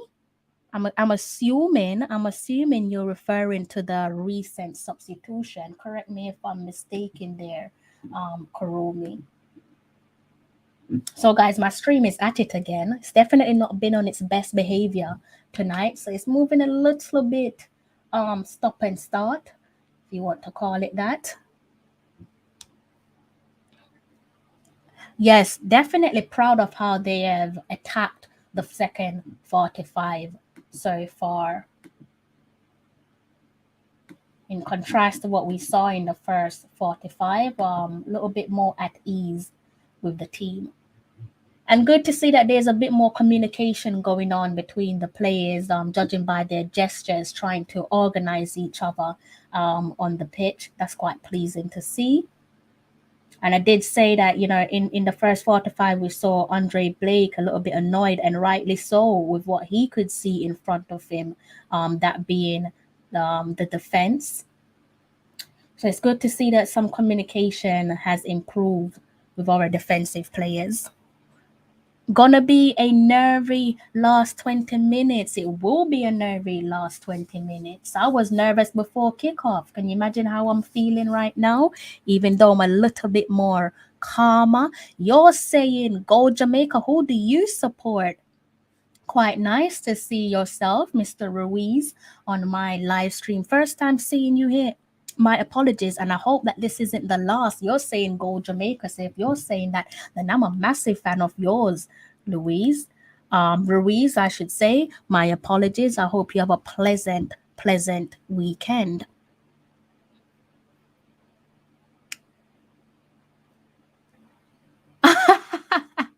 Because we do different things. Thank you for finding my stream. I don't know how you managed to do that, Master Blaster, but it's a pleasure seeing you over here on my platform.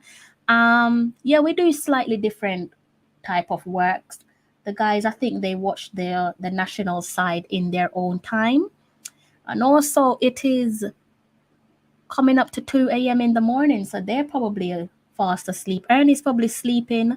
Robbo had a show tonight, if I'm not mistaken, because I was tuning into his radio, so he's probably tired. I hope so. We're going in with another substitution. This time it is for Andre Gray. Andre Gray is set to come on, guys. And who is coming off? Michael Antonio is coming off, and Andre Gray is coming on. What does that tell you about the gaffer? Um, and I'll share what that tells me about Mr. Paul Hall, but I'll share that later on with you guys in the full-time discussion. Michael Antonio looks a little bit annoyed, and rightly so. You wouldn't want to come off, would you? But at the end of the day, there's only one gaffer in charge, and that's Mr. Paul Hall. 70 minutes on the clock, and it is Jamaica 1, Mexico 0.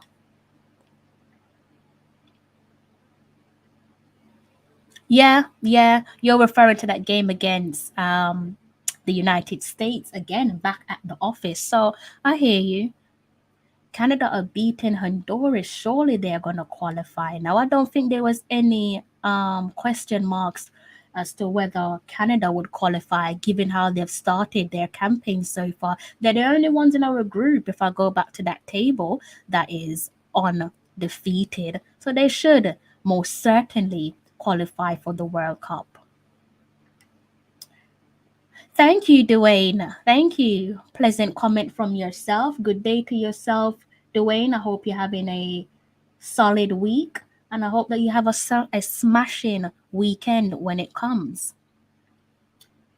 So Mexico is on the ball.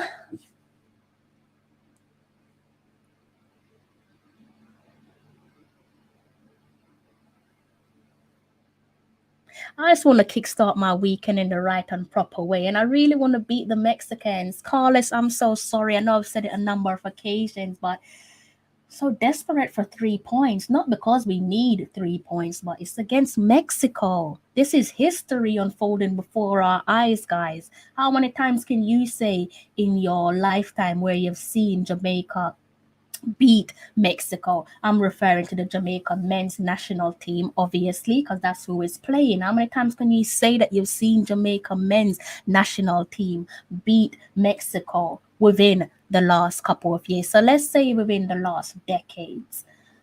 It's always an uncomfortable, come on, double the lead. Oh, it's always an uncomfortable game between these two, despite of form. So as it stands, guys, Mexico are looking like they're about to rack up a hat trick of defeats.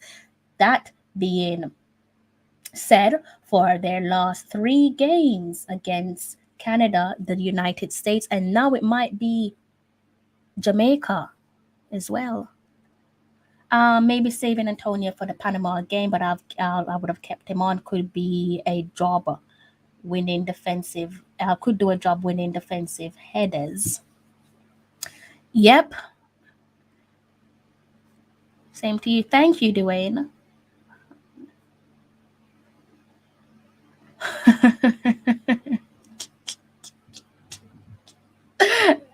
I wouldn't mind putting you out there as well, Karumi, so you can do a bit of fighting with the lads. Mexico. Clinton is saying Mexico is still on the field. Whenever the game is finished, then we can say they don't have their striking boots on. I think at some point what I've said is quite fair, because I did say it appears as if they don't have their striking boots on. And so far you can see that, and that's outside of the fact that they have broken through our back door on a number of occasions in the first 45. I think the opportunities that have come their way so far in the second 45, where they were looking right at goal, if their shooting boots were on point, they probably would have found the leveler and maybe would have made it 2-1. But thankfully, that's not the case so far. And let's just hope that it stays that way, Clinton. If you're just tuning into the live stream, thank you for choosing my stream. I hope you're all right. And do kindly go ahead and hit that like and subscribe button. Bless up to yourself, Neville. How you? How you doing? Can see. Looks like that's the Gunners there. Looks like that's the last FA Cup win. I think I can see Martinez in your picture and Torreira in your picture. It's quite small, but I think that's the last FA Cup victory for Arsenal. So clearly you're a Gooner, and the Gooner is always, always welcome onto my live stream. 75 minutes on the clock. Let me bring back up that scoreline for those of you who are wondering. Scoreline as it stands, 75 minutes on the clock, is Jamaica 1, Mexico 0.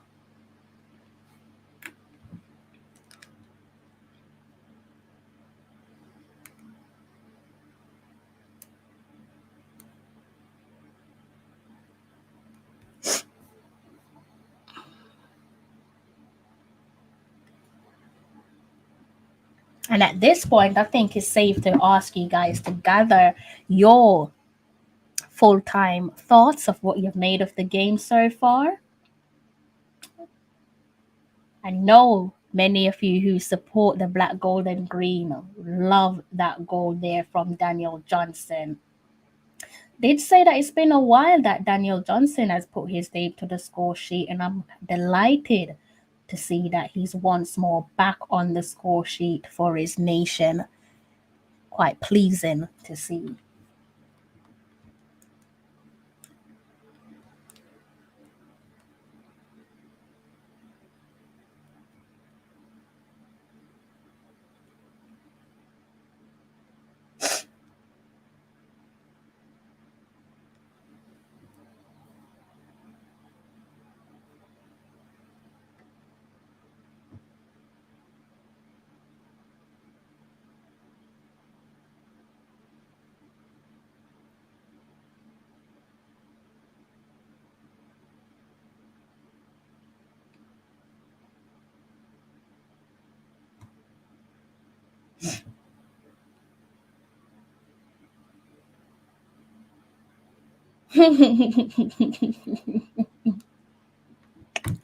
So first I've seen so many happy Reggae Boys fans. Sorry guys, I took a moment to watch what was going on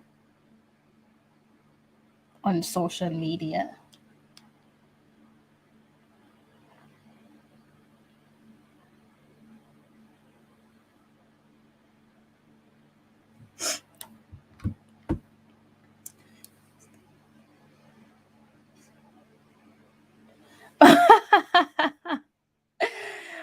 The life of a parent, right? Master Blaster, the life of a parent. Probably has his hands. He should most certainly have his hands tied with the birth of his twins not so long ago.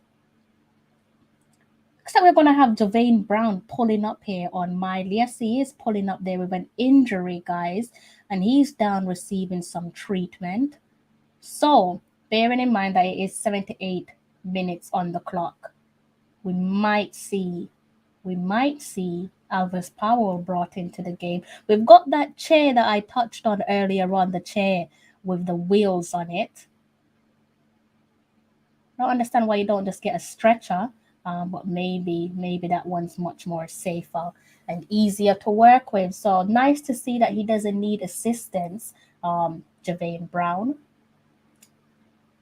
But it does look like he's going to come off quickly to go to the side to perhaps catch a breath or two.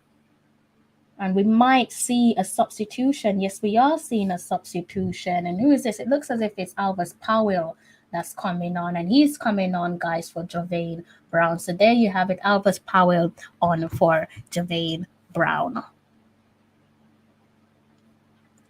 Powell, please come through and make a difference.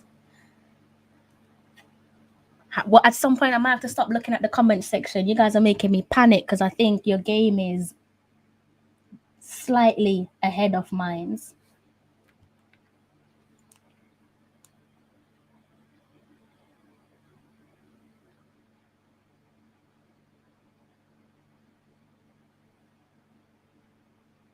No, Carlos, don't say that. G's and P's, a lie.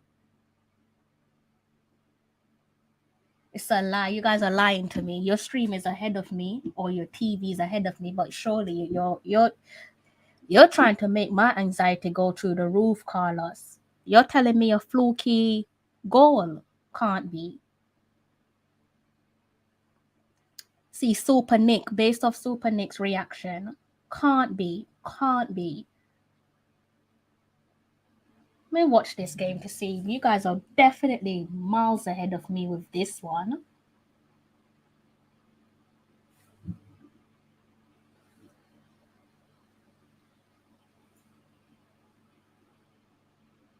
I can't see nothing happening, guys. So I don't know if you guys are trying to wind me up or trying to make my anxiety go through the roof. But I can't see where the fluky goal has come from. What's happening, guys? Talk to me, because my heart is racing right now. What's happened in the game? Clearly, you guys are ahead of me on your... What's happened? Have we conceded? Super Nick, don't do this. Talk to me. G's and P's, they must celebrate. They must score. 1-1. Oh, that happened. Carlos, big up yourself, Carlos. What happened? 1-1. And the commentator just a goal in my ears. Like, really?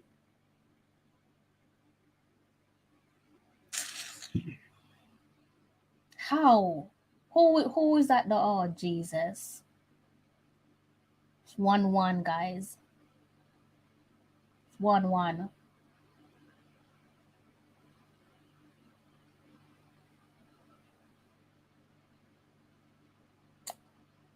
Looks like it's Alvis Powell that's at fault that for that goal as well, in terms of needing to... Yes, it is Alvis Powell. The near post needing to do better defensive duty. All that hard work just undone, but there's still minutes to play. Plenty of minutes to play in the dying moments in this game. So sorry to this is sometimes... Yeah, at the back post again, should have done a better job at the back post.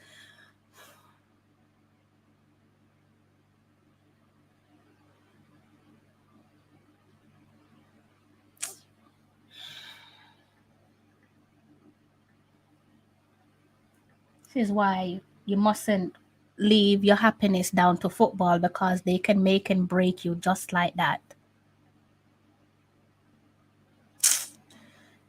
Liar tell Master Blast about 2-1 Mexico. How? Oh my god, a 2-1.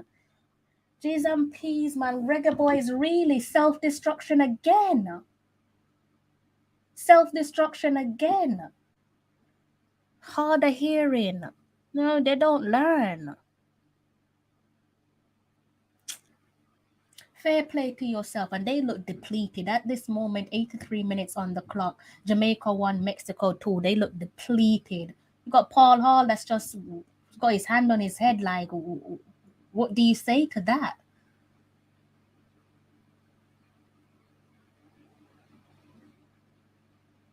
All that hard work undone again. Is at the back post again. It's coming from the position of Alvis Powell again. 2 goals within minutes.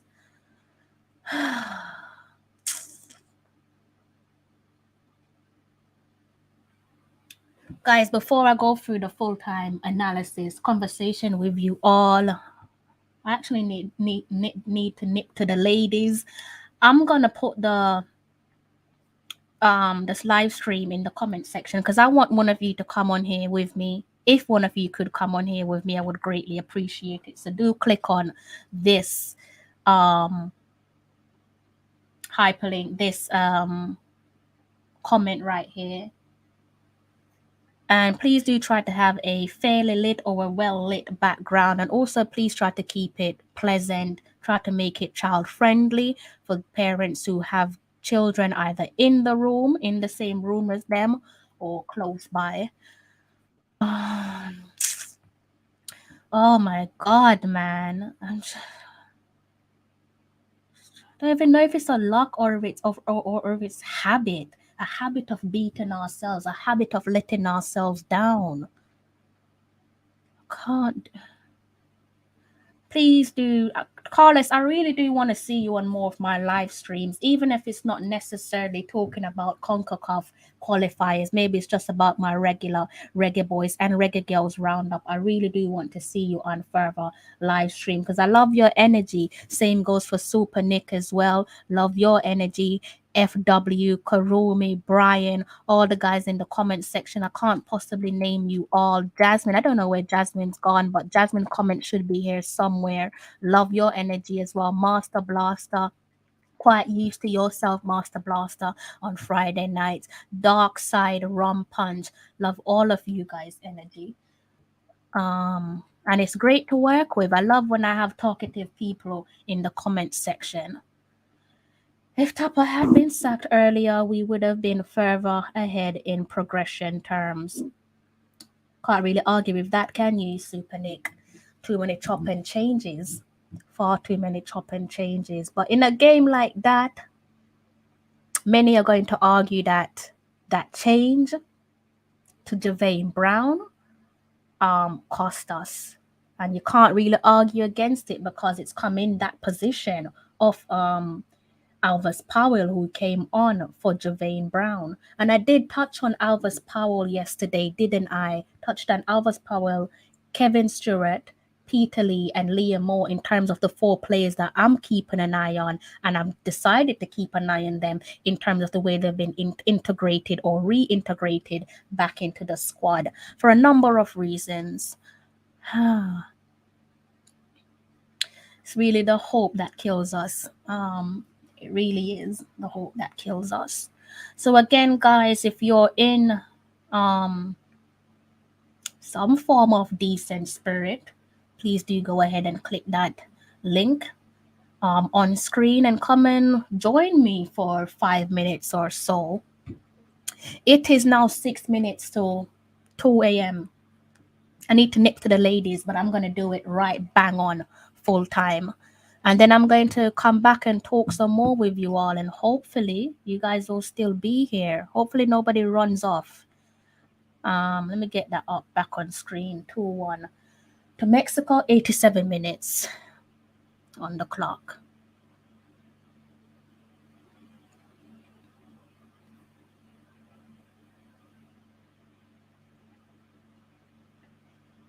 It's so late for the World Cup qualifiers charge, picking up where Tapa left off. We cannot hold on to a lead and fitness over 90 minutes and being adaptable to changes in formation.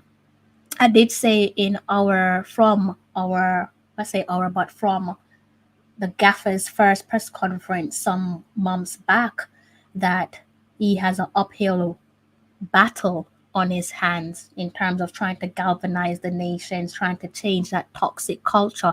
I think it's quite fair to say that there is a toxic culture amongst the reggae boys, be it internally and externally. Externally, from the 12th man, the 12th man being the supporters. Supporters are naturally going to be angry if they're not seeing the results that they so desperately want. So he has a tough task, Paul Hall, and I feel for him. I really do feel for him. I don't know what's going through his head because, again, just like the first game in our World Cup opener qualifier, the qualifiers for our World Cup qualifying campaign against Mexico. Beat yourself in that game, you come back and you beat yourself. So at some point, the players do have to look at themselves, whether it's a collective effort or an individual effort. You need to look at yourself and just hold yourself accountable because you keep making the same mistake time and time again. I don't even think it's a mistake at this point. It's habit. It's a habit. It's a culture. It's almost part of our DNA. Same mistake over and over again. It gets to a point where you're like, this isn't mistake no more. This is insanity in its purest form. And it's disappointing to see you go from being so high to being depleted within minutes. And that's football for you. Be a true fan. I love your name. You're saying we can still qualify for the World Cup. Brown is being overlooked on the back post. Alvis Powell there at the back post, and people will talk about that substitution because unfortunately for Alvis Powell, that's where the goals were conceded from his position at the back post, not once but twice. And this is a Mexico team, and Carlos has said it time and time again, far from their best. This isn't Mexico that we're used to. 4 minutes there of added time, guys, until the game comes to an end. And then just after, because I am absolutely desperate, I should have done this at halftime, but I didn't do it because I was enjoying the conversation. I'm absolutely desperate for the ladies. I will make it quick. Give me a couple seconds so I can nip to the loo and then back talking with you guys. Not at all, Super Nick. Not at all. But keep those thoughts. I want to hear. They're taking their chances. They know that we're now fragile. And this goes back to what I was saying, Super Nick, where I was saying to you that during that first 45, during that first, say, call it quarter of an hour to half an hour of the first 45, we look like the away team. How is that possible in such a pivotal game on home soil? I think from there you could probably measure up how you think the game will pan out. And that's despite going 1-0 up. And it was a delightful goal as well. And all that hard work. We've scored a few outrageous or beautiful goals so far in our World Cup qualifying campaign, but all those beautiful goals has come at what cost? For what? For absolutely nothing. Good highlight reel, but that's about it as things stand. We look good after that goal, but Mexico were binding their time. World Cup dreams almost done. Can't argue with that one, can you? Rum punch. And the final whistle is about to be blown by today's match official, guys. And I'm about to go to the ladies. Again, I'll make this one quite quick because I'm absolutely desperate. I would never support Jamaican football. Waste of time. Ryan,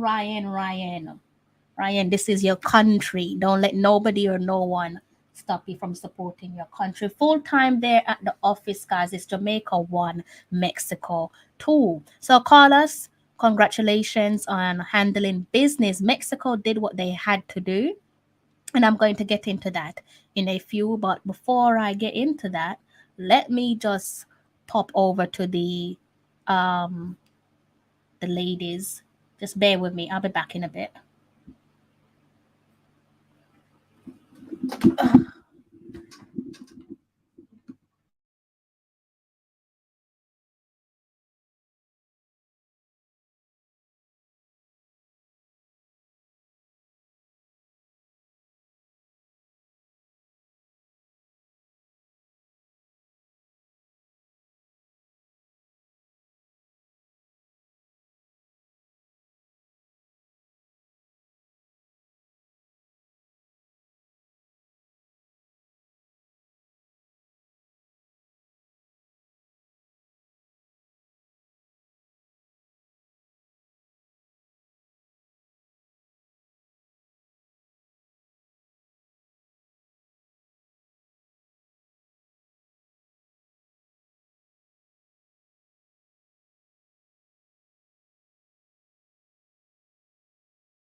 I am back, guys. I am back.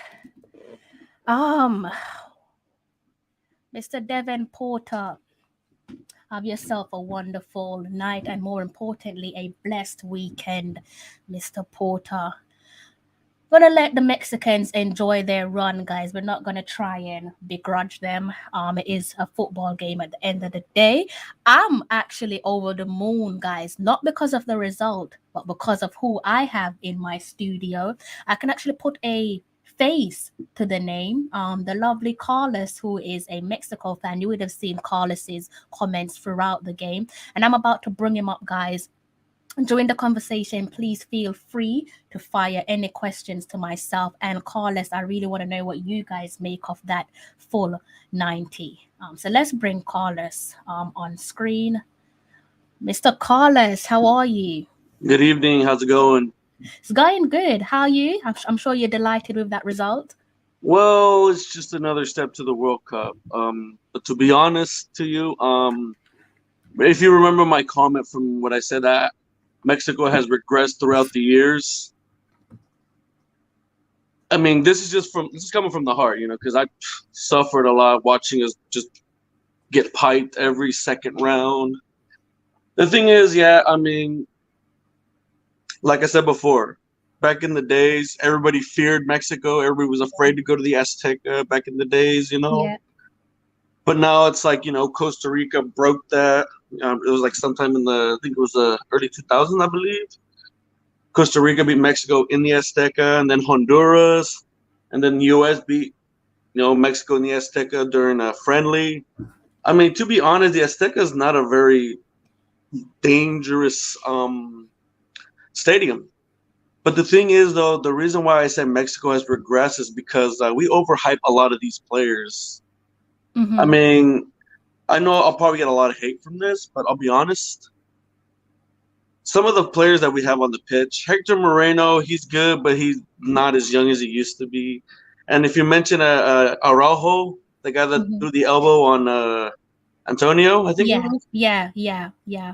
I don't rate him that well as a defender. I mean, I know he plays in La Liga, a Spanish league, but he's the weakest link. And I'm thinking that if Jamaica were to find that exploit, he would be that exploit right there. And to be honest, they had a good run in first half. I mean, we know Mexico dominated. Yeah, they did. We all know that. They did. But the thing was, though, that Mexico kept playing a lot on wide. One thing I didn't like about, we have some good players that can shoot, but they don't shoot half the time. They just try to cross the ball in. Like every time I'm thinking, okay. But like I said, that one goal by Marvin was kind of a fluke. Mm-hmm. The It's goal's a just that. goal, though, isn't it? But at the time, I'm thinking, okay, we don't have hops. Jamaicans are taller than your defense is taller than Different our build. Yeah. forwards. I'm thinking, why are we crossing it in the air? I Mm-hmm. mean, yeah, we got lucky. What's with that first goal, but at the same time, it's like it would have been more better if we try to find an opportunity to shoot. But Mm-hmm. the thing is, every game that Mexico, whoever the opponent is, they always play it in the air, and I'm just sitting there like, what are you doing? Mm-hmm. But the way I see Mexico now, it seems like everybody's wanting to take out Mexico. Because, I mean, Panama, it was Panama? I can't remember. Oh, no, Honduras. A few days ago, commented that, you know what, even though we're out of the race, we'll do whatever we can to make it harder for Mexico, give them a hard time. And honestly, nobody's afraid to play against Mexico anymore. I mean, and I watch a lot of the Mexican League as well, and the quality's gone down bad, Mm-hmm. really bad. It's interesting because all I want to know is where do you get this die-hard spirit from? And yes, you've been quite fair in your assessment, and it's quite pleasing with how you analyze that game.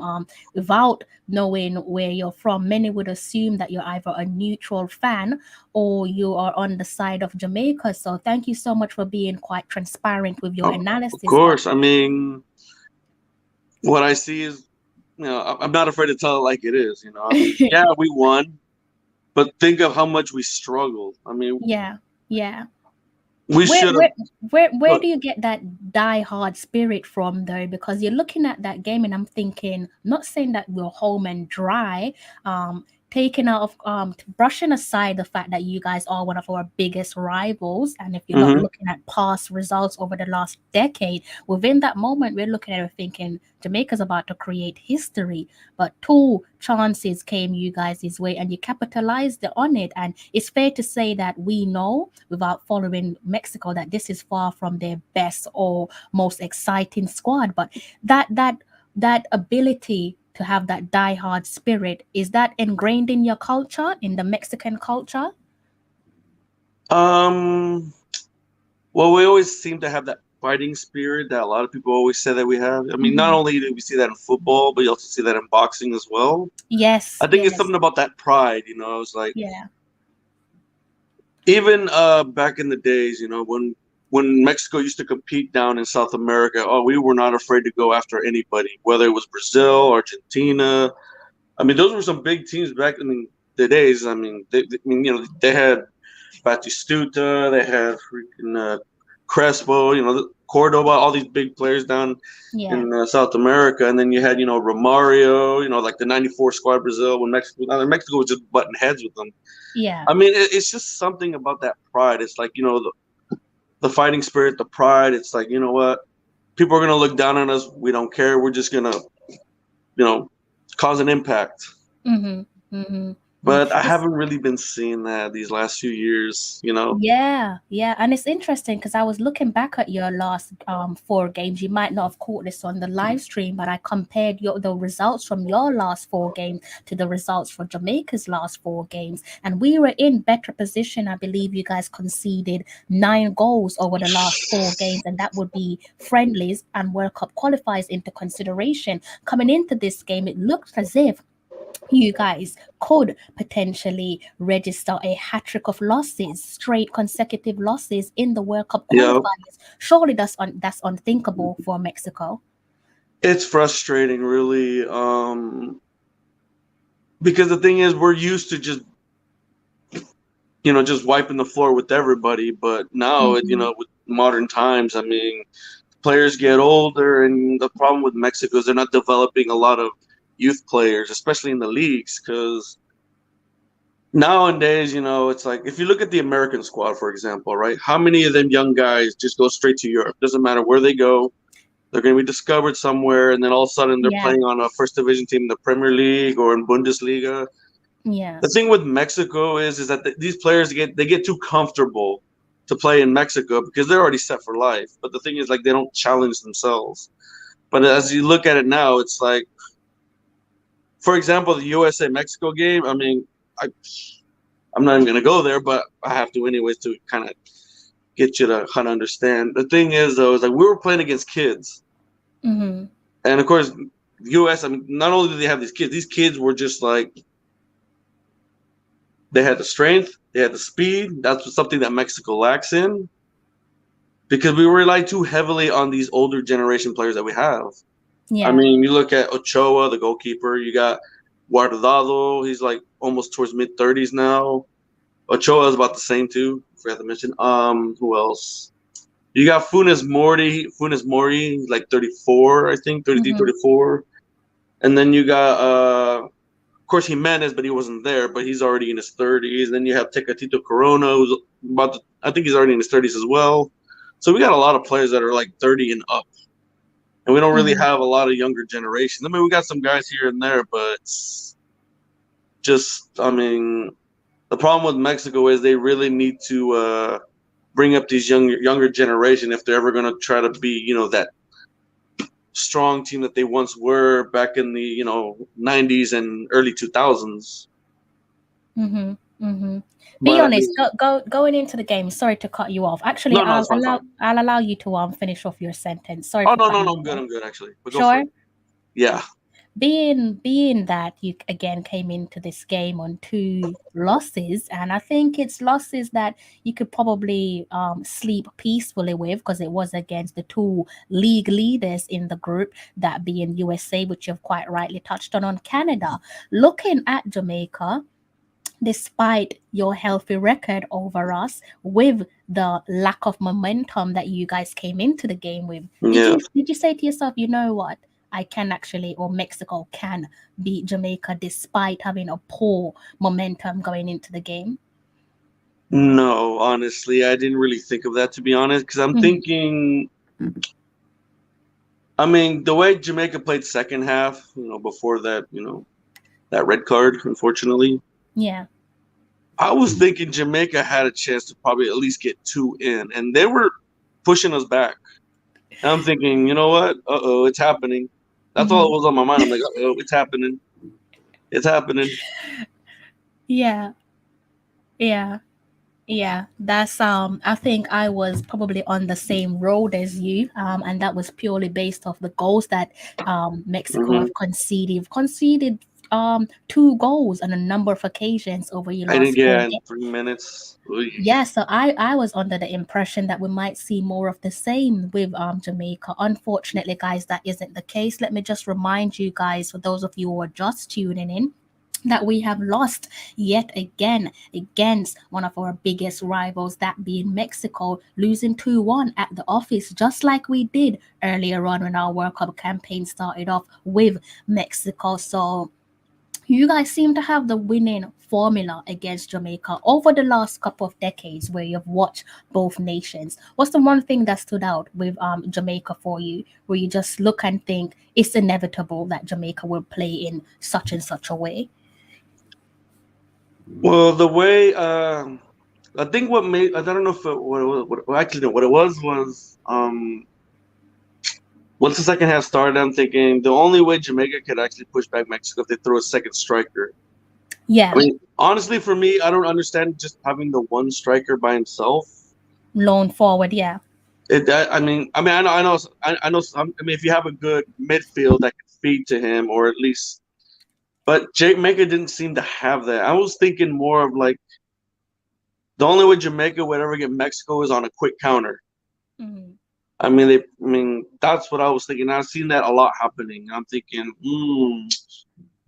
if they can, if they find out that Araujo is the weakest link there, then there you go. Mhm.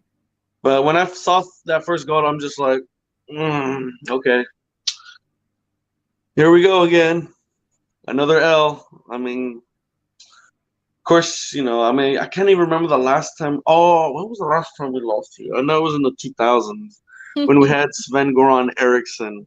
Yeah. I remember that. I remember that day. I was fuming. But I Mhm. still remember the 98 game, Yes. 98 qualifier. You had to beat us to qualify, and we Basically, just not fell lose. apart in that Don't game, you and that dare was in lose that Kingston. I game. remember. Yeah. But you know what? Though, at the same time, I remember I was actually kind of happy to see, you guys qualify for the first time. I remember that day. Mm-hmm. I mean, Mm-hmm. yeah, we lost, but it's like, you know what? I mean, we can't beat everybody.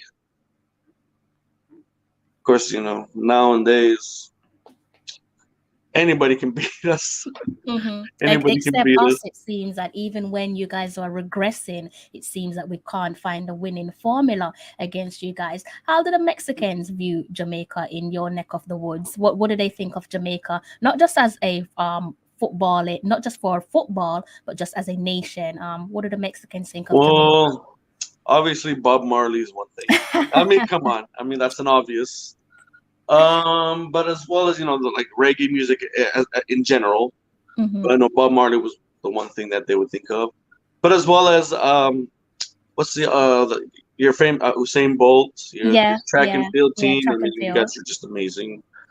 Oh yeah, obviously this is the bobsled team. Cool runnings.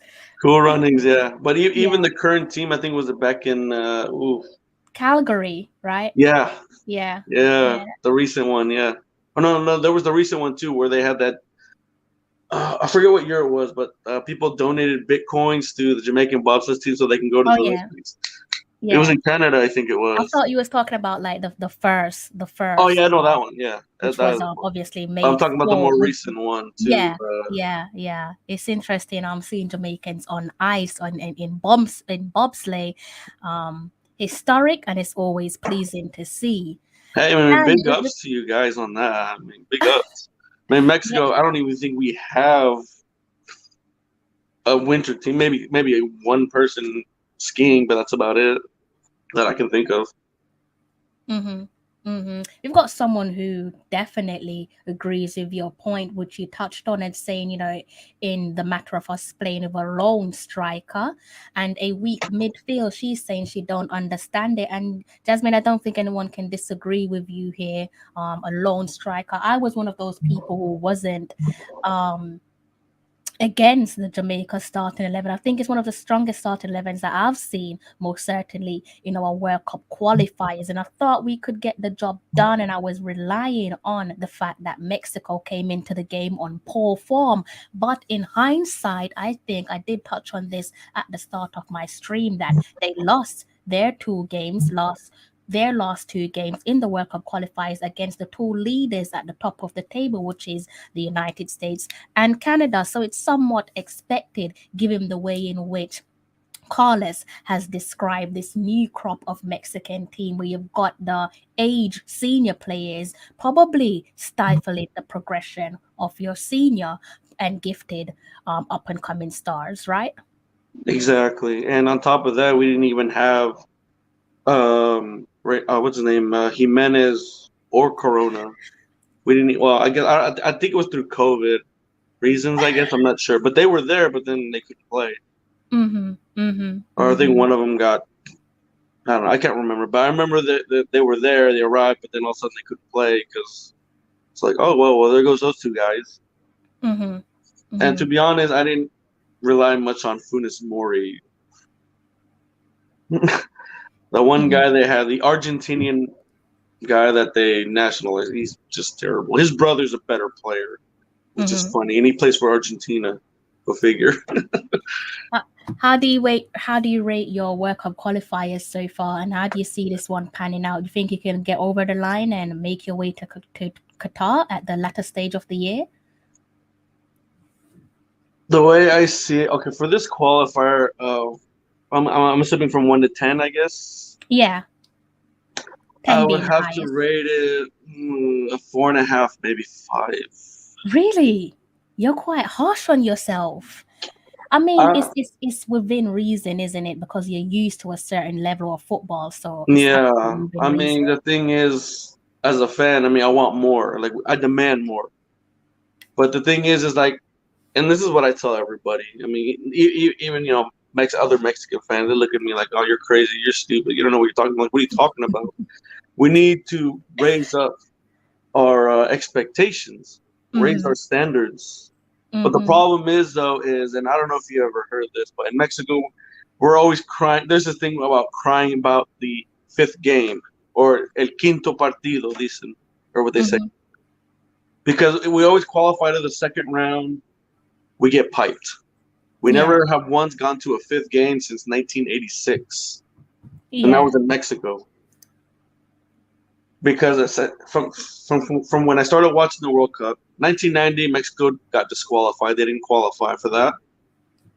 They cheated in the Olympic squad by using low-based players, but hey, it just just some facts right there. I remember 1994, we lost to Bulgaria, a Mhm. European side. 1998, Germany. And that was a strong Germany squad. 2002, and this one's always going to hurt every Mexican ever. 2-0 against the U.S. in Japan and Korea. So we're in the same position here, Carlos, in terms, I'm sure you've heard me say that two countries that I really, really don't like losing against is, of course, your beloved Mexico and the United States. So it's interesting to hear that you feel the same about the United States as well.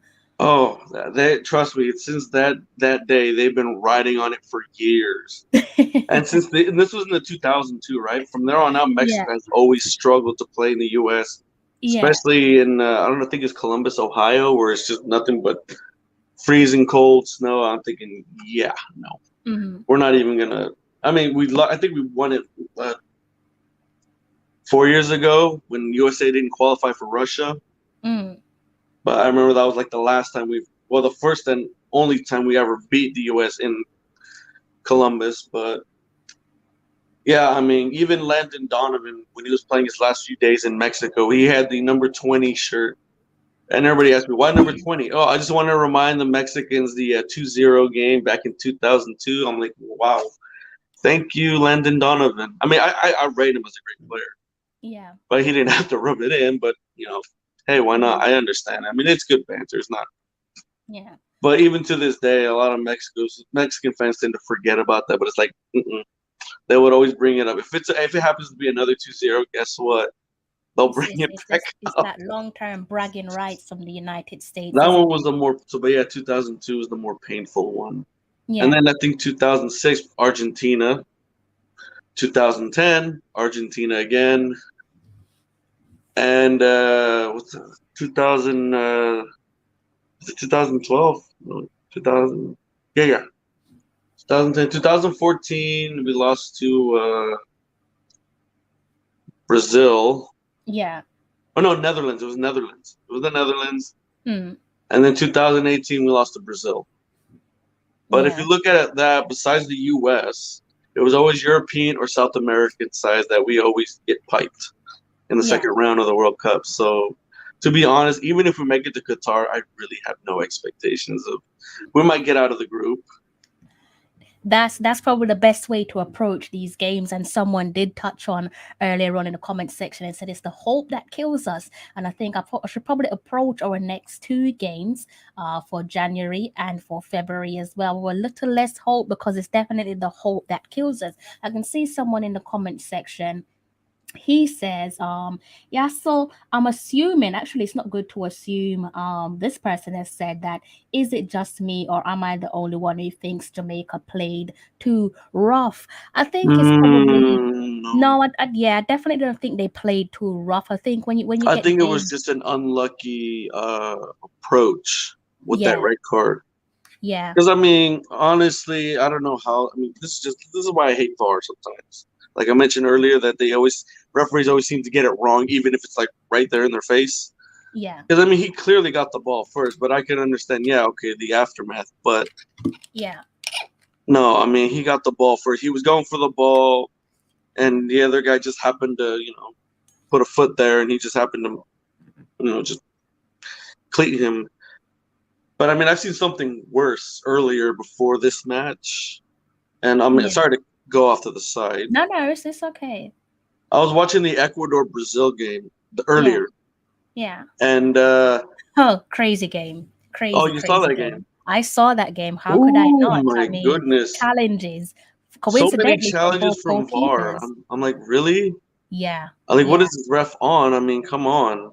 I mean, that goalkeeper sent off Mhm. the Ecuadorian goalkeeper sent off for that horrible foul. Okay, Yeah. that I understand. Yeah. Yeah. That was definitely a worry for And red then the card. one on Allison Becker for Brazil. I mean, come on, a red. I mean, he got Mhm. the ball first, put the foot down, and other guy just. I think he purposely did that just to try to Yeah. get something right. Well, it didn't work eventually, but just the amount of time they had to protest just to get the guy to look at the VAR, the Yeah. penalty, no penalty. I'm like, Jesus Christ, make up your mind. That's the thing I hate about VAR. That's what was killing me. I was just like, so I'm guessing there's no penalty. Yes, Yeah. penalty is like, come on, make up your mind. But I mean, there was some fouls there that were clearly, and there was no card or just nothing. Or ref just called it off. I'm like, wow, that's. What do you make of the Michael Antonio substitutions? Would you have gone with that call, or would you have said, let's keep him on the field of play and try to I would have at least kept them on just to try to put more pressure up top. Because I Mhm. feel like there wasn't any right towards the end, right before that first Yeah, goal yeah, happened. look There was no depleted, didn't pressure, they? and Mexico was just throwing everybody. Yeah. And I've noticed it because even the wings on the left and the right back, they were just up there too, trying to cause an opening or at least Mm-hmm. put more pressure. And I'm thinking without Antonio up to at least keep that pressure going, to at least push it back more. I think that's what just kind of caused Mexico to just like throw everybody. Yeah. Yeah, and in terms of that Alvis Powell substitution for Javane Brown, I think without going too deep into the gaffer's decision, the gaffer being Paul Hall's decision, it seems as if it was a precautionary substitution of the next two games that we have in sight. Hence the substitution of bringing in Alvis Powell and substituting Javane Brown. What do you make of those that particular substitution? Because it was that substitution that gifted you with those two delightful opportunities to one, level the scoring and to take the lead. I think what it was, I mean, because the way Jamaica was holding back for nearly almost, the rest of the second half after that Mm-hmm. goal, I think what they did wrong was they sat back. Yeah, They yeah, sat back, tried to defend that lead, when in reality they should have at least put a little more pressure, or at least keep one forward, like one striker up there, just to kind of push it back at least. But yeah. I think what it was just more like, here you go, come on, come through my door, come on, straight down that way, just walk yourself right. And that's kind of what they did, really. They just opened the door and let them walk right through. They did that in the first half an hour of the game, didn't they? Yeah, Not so much letting, but I think in terms of the sitting back that you touched on, they did that for the bulk of the first yeah. 45, sitting back and almost praying or hoping that Mexico would make a slip up or an error that they could then And they just capitalize do a on. But counter right away, yeah. exactly, that didn't go according to plan in the first 45. No, I think Mexico tried to at least get a couple in. Yeah. And the way I see it, though, I'm thinking, okay, if Mexico keeps putting so much pressure, they're going to burn out. Mm-hmm. That was my Yeah. worry right there. Like, they're going to Yeah. burn out, and Jamaica's just going to get them on a run. Look what Mm-hmm. happened. Mm-hmm. First Mm-hmm. goal, I was just like, oh, well, same old, same old. Yeah, textbook stuff that you've seen time and time again, right? Oh, it's something I'm used to. It's like, since I'm an Arsenal fan, it's the same. You're a gooner Arsenal like till I myself. die. I definitely feel your pain, and like you said, it's interesting to draw that comparison between Arsenal and the Reggae Boys, and I think that's an excellent comparison because just like what you see from Arsenal, you see the same thing from the Reggae Boys, where time and time again they will inevitably beat themselves, and just like you said, opening the back doors and just basically saying, "There you go, Mexico, take a seat and put your feet up." I think that's Exactly. definitely what they did with that substitution for Javane Brown coming out and Alvis Powell coming in. Obviously, we're not trying to scapegoat any players, but based off the analysis and what's before our eyes, that's exactly what happened. Exactly. I mean, to be honest, I mean, Jamaica, I mean, they might still have a chance. They just have to really get it together with these last few games to hopefully at least get the playoff spot. Mm-hmm. Because, and I know, Panama obviously doesn't want that playoff spot. They want to take that third spot for Mexico. So, of course, Mexico's got to get their, things together. But you never know. I mean, what if Panama falls apart? We never know. What if Mexico falls apart? We never know.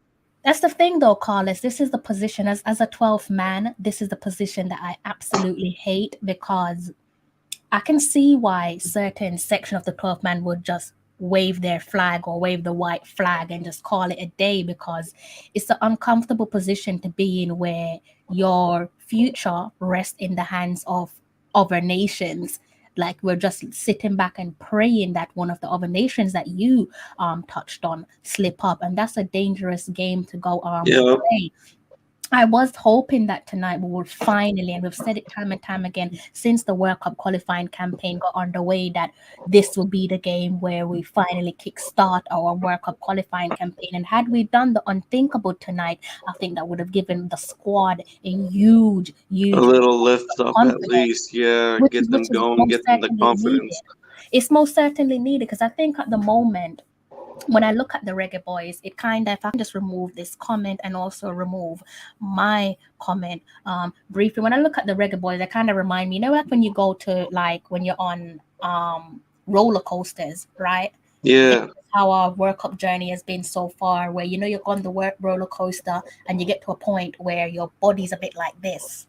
And once it gets like this, you start to feel uncomfortable because of that pressure in your back, right? Your lower back feels a little bit uncomfortable. Yeah. And I was hoping that rather than keep bending like this, that we would straighten things up in the game against Mexico tonight. And then right when we reach here and we concluded the next two games that's on the horizon, I was hoping that we could, you know, straighten things up a bit and look to the left, look to the right, look behind us, look ahead to the games ahead, and perhaps draw a healthy or a reasonable conclusion as to how we think our World Cup qualifying campaign will pan out. But unfortunately, I'm in a position where my back is still hurting because we're a bit still like this, still uncomfortable. Yeah. And we're starting to lose that glimmer of hope of perhaps doing the unthinkable and finally taking the men's team to their first World Cup appearance since 1998. Yeah. But I mean, I know with us, with Mexico, I mean, we've been used to it like every 4 years. But Yeah. I mean, there was a couple of times we had to go through the playoffs. And that was hurtful. And then there's, you know, even like now looking at how, I mean, to be honest, I did not expect to see Canada step it up. Yeah. I did not expect them. And they've beaten us at their home for the first time in like 20 something years. I remember. I'm thinking, oh my God, is it just me or are we falling apart? I mean, US is basically, I'm not saying they're the king. I mean, you still got Canada up there. But the way I see it is, and, you know, me and my old man, we talk about football a lot. I mean, it's just in our blood. Not just, you know, Mexican football, the league. Sometimes we'll talk about the MLS or even like players from the past to even like, you know, Premier League, because, you know, we watch a lot of Premier League. But even though my dad says, like, you know what, to be honest, I think after this World Cup and maybe after that next one, which is, you know, the USA, Canada, Mexico 2026. Yeah. I think from there on out, I think we're going to start falling apart. Even more. Because we don't take Central America serious. We don't take the Caribbean serious. Now all of a sudden, you know, we're starting to realize, Canada's becoming a juggernaut. So it's like, and even then, my old man says, to be honest, I don't think I will ever see Mexico ever lift a World Cup trophy before I die. I just don't see it happening. Because we see Europe is just stepping it up. Africa's stepping it up. Strength, yeah. Some parts of Asia, you know, like Japan, South Korea, they're stepping it up, you know. And then you got Australia that's stepping it up. Yeah. And I'm thinking, have we fallen behind? I think we have. And the way I see it, these next few games are going to be tough. Because I think we still have to play Canada. No. We still have to play the US. I think we still have to play Panama. And Panama is just right behind us, depending on what happens today. Quite close. Yeah. Because I think they're playing right now. Depends what happens right now. Yeah. And I mean, the way I see it is, I mean, I just don't see Mexico ever going back to that era in the 90s when we just weren't afraid to go after anybody. Yeah.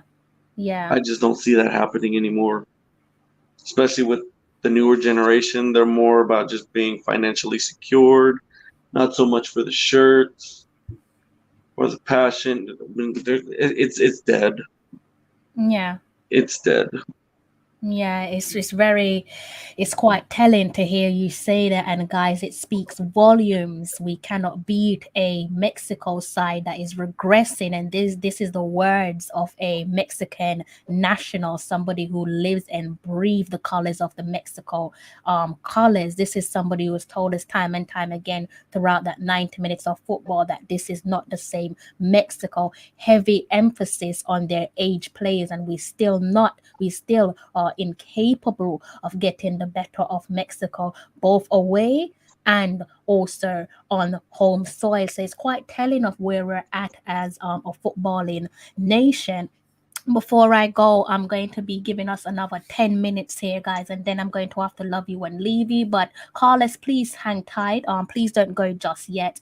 What I'm Of going to do course. actually, because you did touch on it, Scarlett, Carlos, I'm going to actually share that screen with you guys again so we can look at the table, the CONCACAF table with Mexico and Jamaica all in it. Let me just close a few of my other tabs because it's pretty much irrelevant to what I'm about to show you guys. Karumi, my apologies. Let me just take down your comments quite briefly. Let me remove my comment as well so you guys can see the screen quite clearly.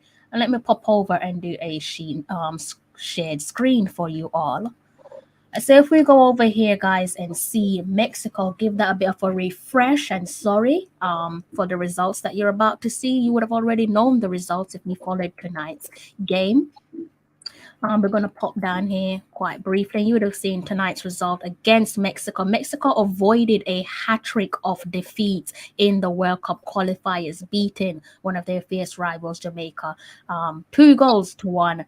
Unfortunately, Damian Lowe saw red in that game. Delightful goal from Daniel Johnson at the 50-minute mark to give us the opener. Cleanly taken goal. But unfortunately, as you can see over here, in terms of how Mexico responded, 2 goals in quick succession there between each other, waited patiently to clip our wings, and unfortunately they did exactly that. Now if I pop back a step and then go forward and click on the table, this is how the table looks, guys. Before we got into the game, we were sitting in 6th position. Not much has changed. Nothing actually has changed in terms of our league position. We are still sitting in 6th position, and with that loss, we have now racked up our 4th loss of the World Cup qualifying campaigns. 4 losses, 4 draws, and 1 win with 9 matches played. If we go through the games that's been played so far, we've got this game between Canada and Honduras. Canada leading that one by 1-0. Canada high flying at the top of the table. They have played 9 matches. As you can see, we've all played 9 matches. Canada looking the healthiest of all the teams in the nation in the CONCACAF World Cup qualifiers groups.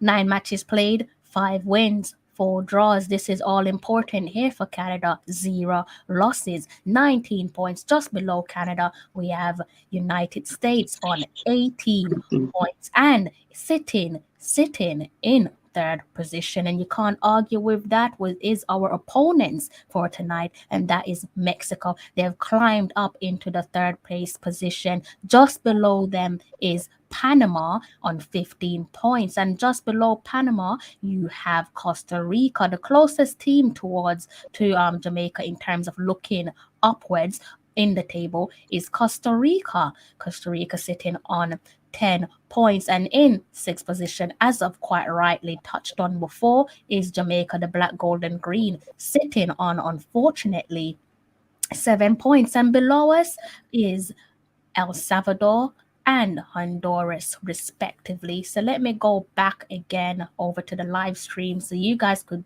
see what the table is saying, and the table doesn't lie.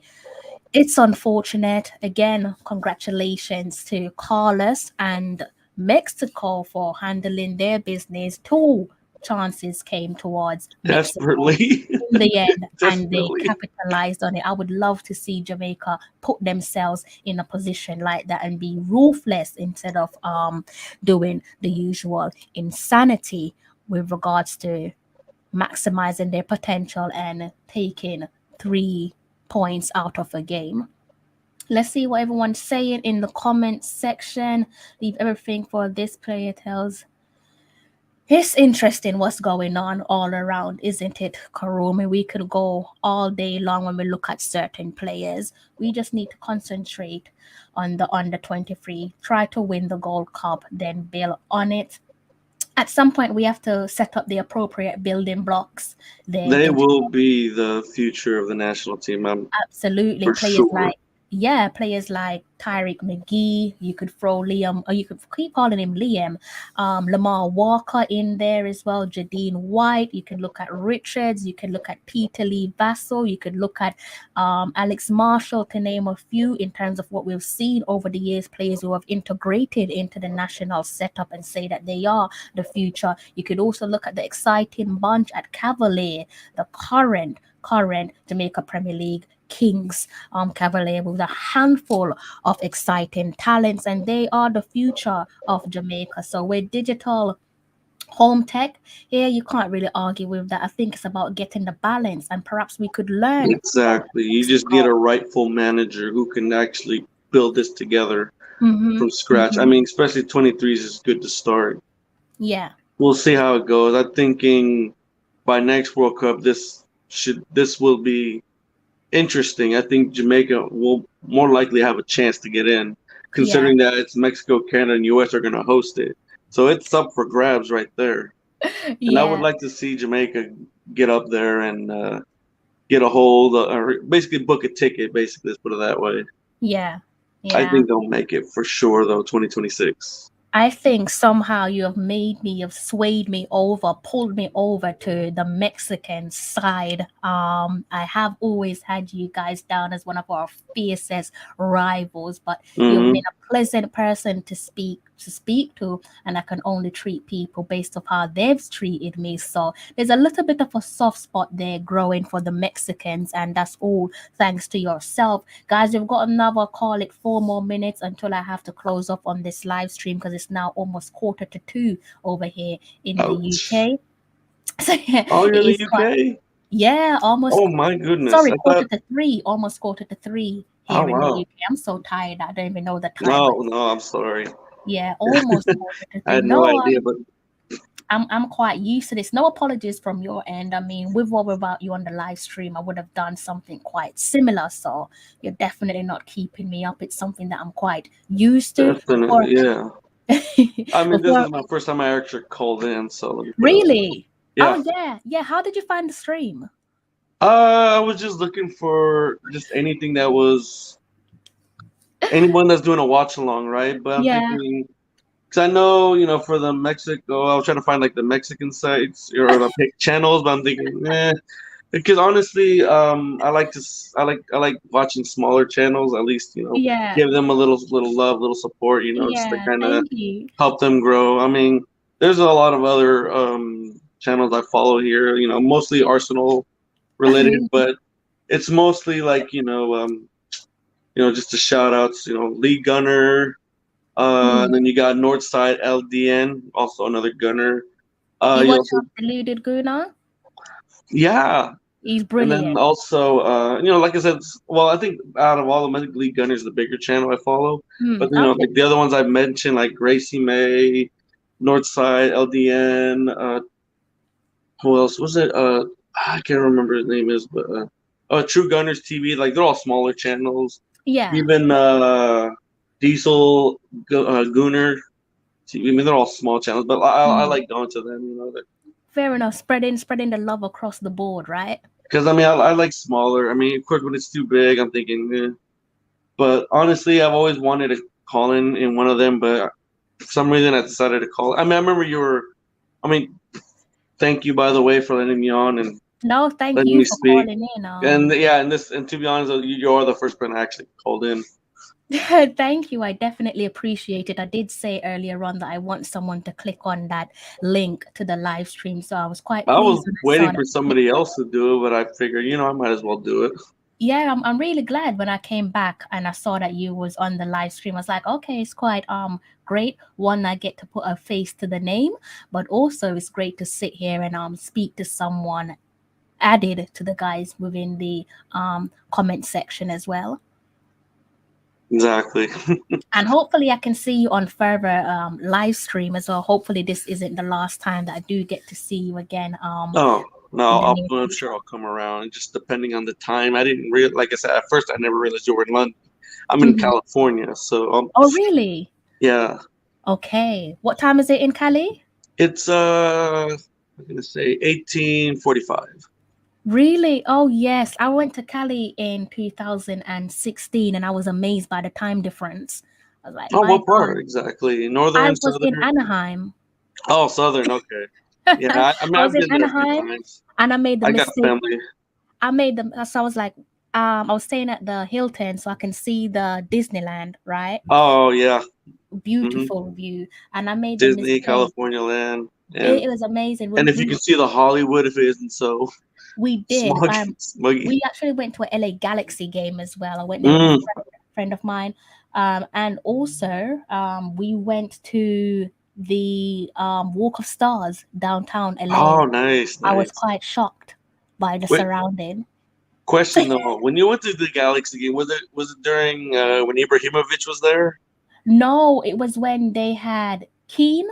Oh, Robbie Keane, Yes, the when they Irish, had yeah, the little Keane Irish, there. yep. Yeah, so And I think they had Gerard too. I think around that same time, if I I remember. need to look back at that. I think they might have been playing against New York City. So Perla might have been there as Oh, I well. think they might have been Right? the Metro Stars at the time before they became Red Bull. I think.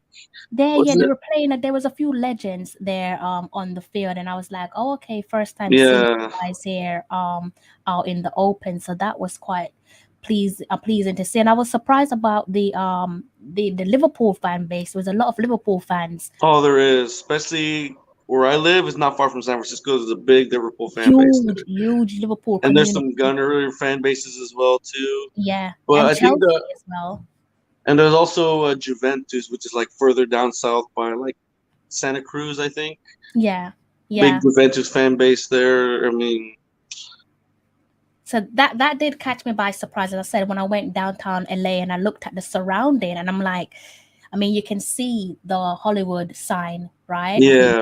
And I'm thinking you wouldn't think that the surrounding would be the way it was because of it's LA and you hear so many positive stuff about LA and the Walk of Stars. But I don't want to ruin the surprise for anyone. But all I Definitely, can yeah. say, if you're planning to go downtown LA, then do walk with a friend or two friends or more than a handful of friends, because you will be quite surprised as to what you get yourself into. Yeah, I But never go alone. That's all I gotta say. never go downtown LA. Anytime you hear Never, unless you downtown, have a friend with you, always. yeah, if you hear downtown, then that should kind of give you an idea as to what we're talking about without downplaying LA City. Let's put it this way. Don't have expectations from what you see when you go. Doesn't matter where you go. No matter where you go, there's always going to be the pretty side. There's always going to be the ugly side. Beautiful. And sometimes you see a little bit of both in one little spot. I mean, that's the best way to summarize it all. Yeah. Carlos, it's been an absolute pleasure again putting a face Thank to the you name. again. Much appreciated. You're welcome. Please, before I click off, please don't go anywhere. I just want to speak to you in the studio after I've clicked off, after I've ended the live stream. To all the guys in the comment section, I can't possibly sit here and name you all because I no doubt would have missed out on someone's name, and I don't want to do that. But to the many of you, or to the few of you who have clicked onto my live stream and my channel for the first time, I hope you enjoyed what you saw, and I hope that you've hit the subscribe button. And definitely have. Thank you to my long-standing Tallawahs. Thank you so much for your continuous Sure, support. guys. Like, follow Tallawah and follow on her. Wait, this way, I think. Her. Yeah, you're pointing in the right way. right. in the on right her direction. Instagram as well as her Twitter. And There you go. share, follow. I You've mean, heard it from the she's an man amazing himself, person. guys. Thank you, Carlos. Thank you. But again, guys, thank you for your support. Sorry that the Reggae Boys haven't managed to giving you a good good ending to your week or a great ending to your week. I hope that the weekend and the next match is a complete difference to what we've seen on show in regards to the full-time results. Hopefully we can pick up 3 points in our next match and subsequently the final match in the February fixture that's on the horizon. Guys, I will be back if not tomorrow, because tomorrow, well, today, as it says Friday, I do have another YouTube channel that I need to go and give my time to tomorrow, where they'll be talking strictly about football, mainly the AFCON, and also some Premier League football that they'll look back on over on the fixture list with those guys. So if you can join me over there. If not, I will see you on Saturday or on Sunday. Let me go back and look at the team. Our next game, guys, if you are in the UK, will actually be on Sunday at 11 o'clock, 11:05 kickoff on Sunday, and that one is against Panama. And we will close things off on the 3rd of February with a similar start time of 12 a.m. and that game will be against Costa Rica. So I'll see you guys back on here between Saturday. If I don't see you on Saturday, then I most certainly will see you on Sunday for our game against Panama. You know how it goes, guys. Please do go ahead and hit the like button. And as I've said, it has been a pleasure. Until next time. I'm John Barnes, and you're watching Tallawah TV with Crystal Davis.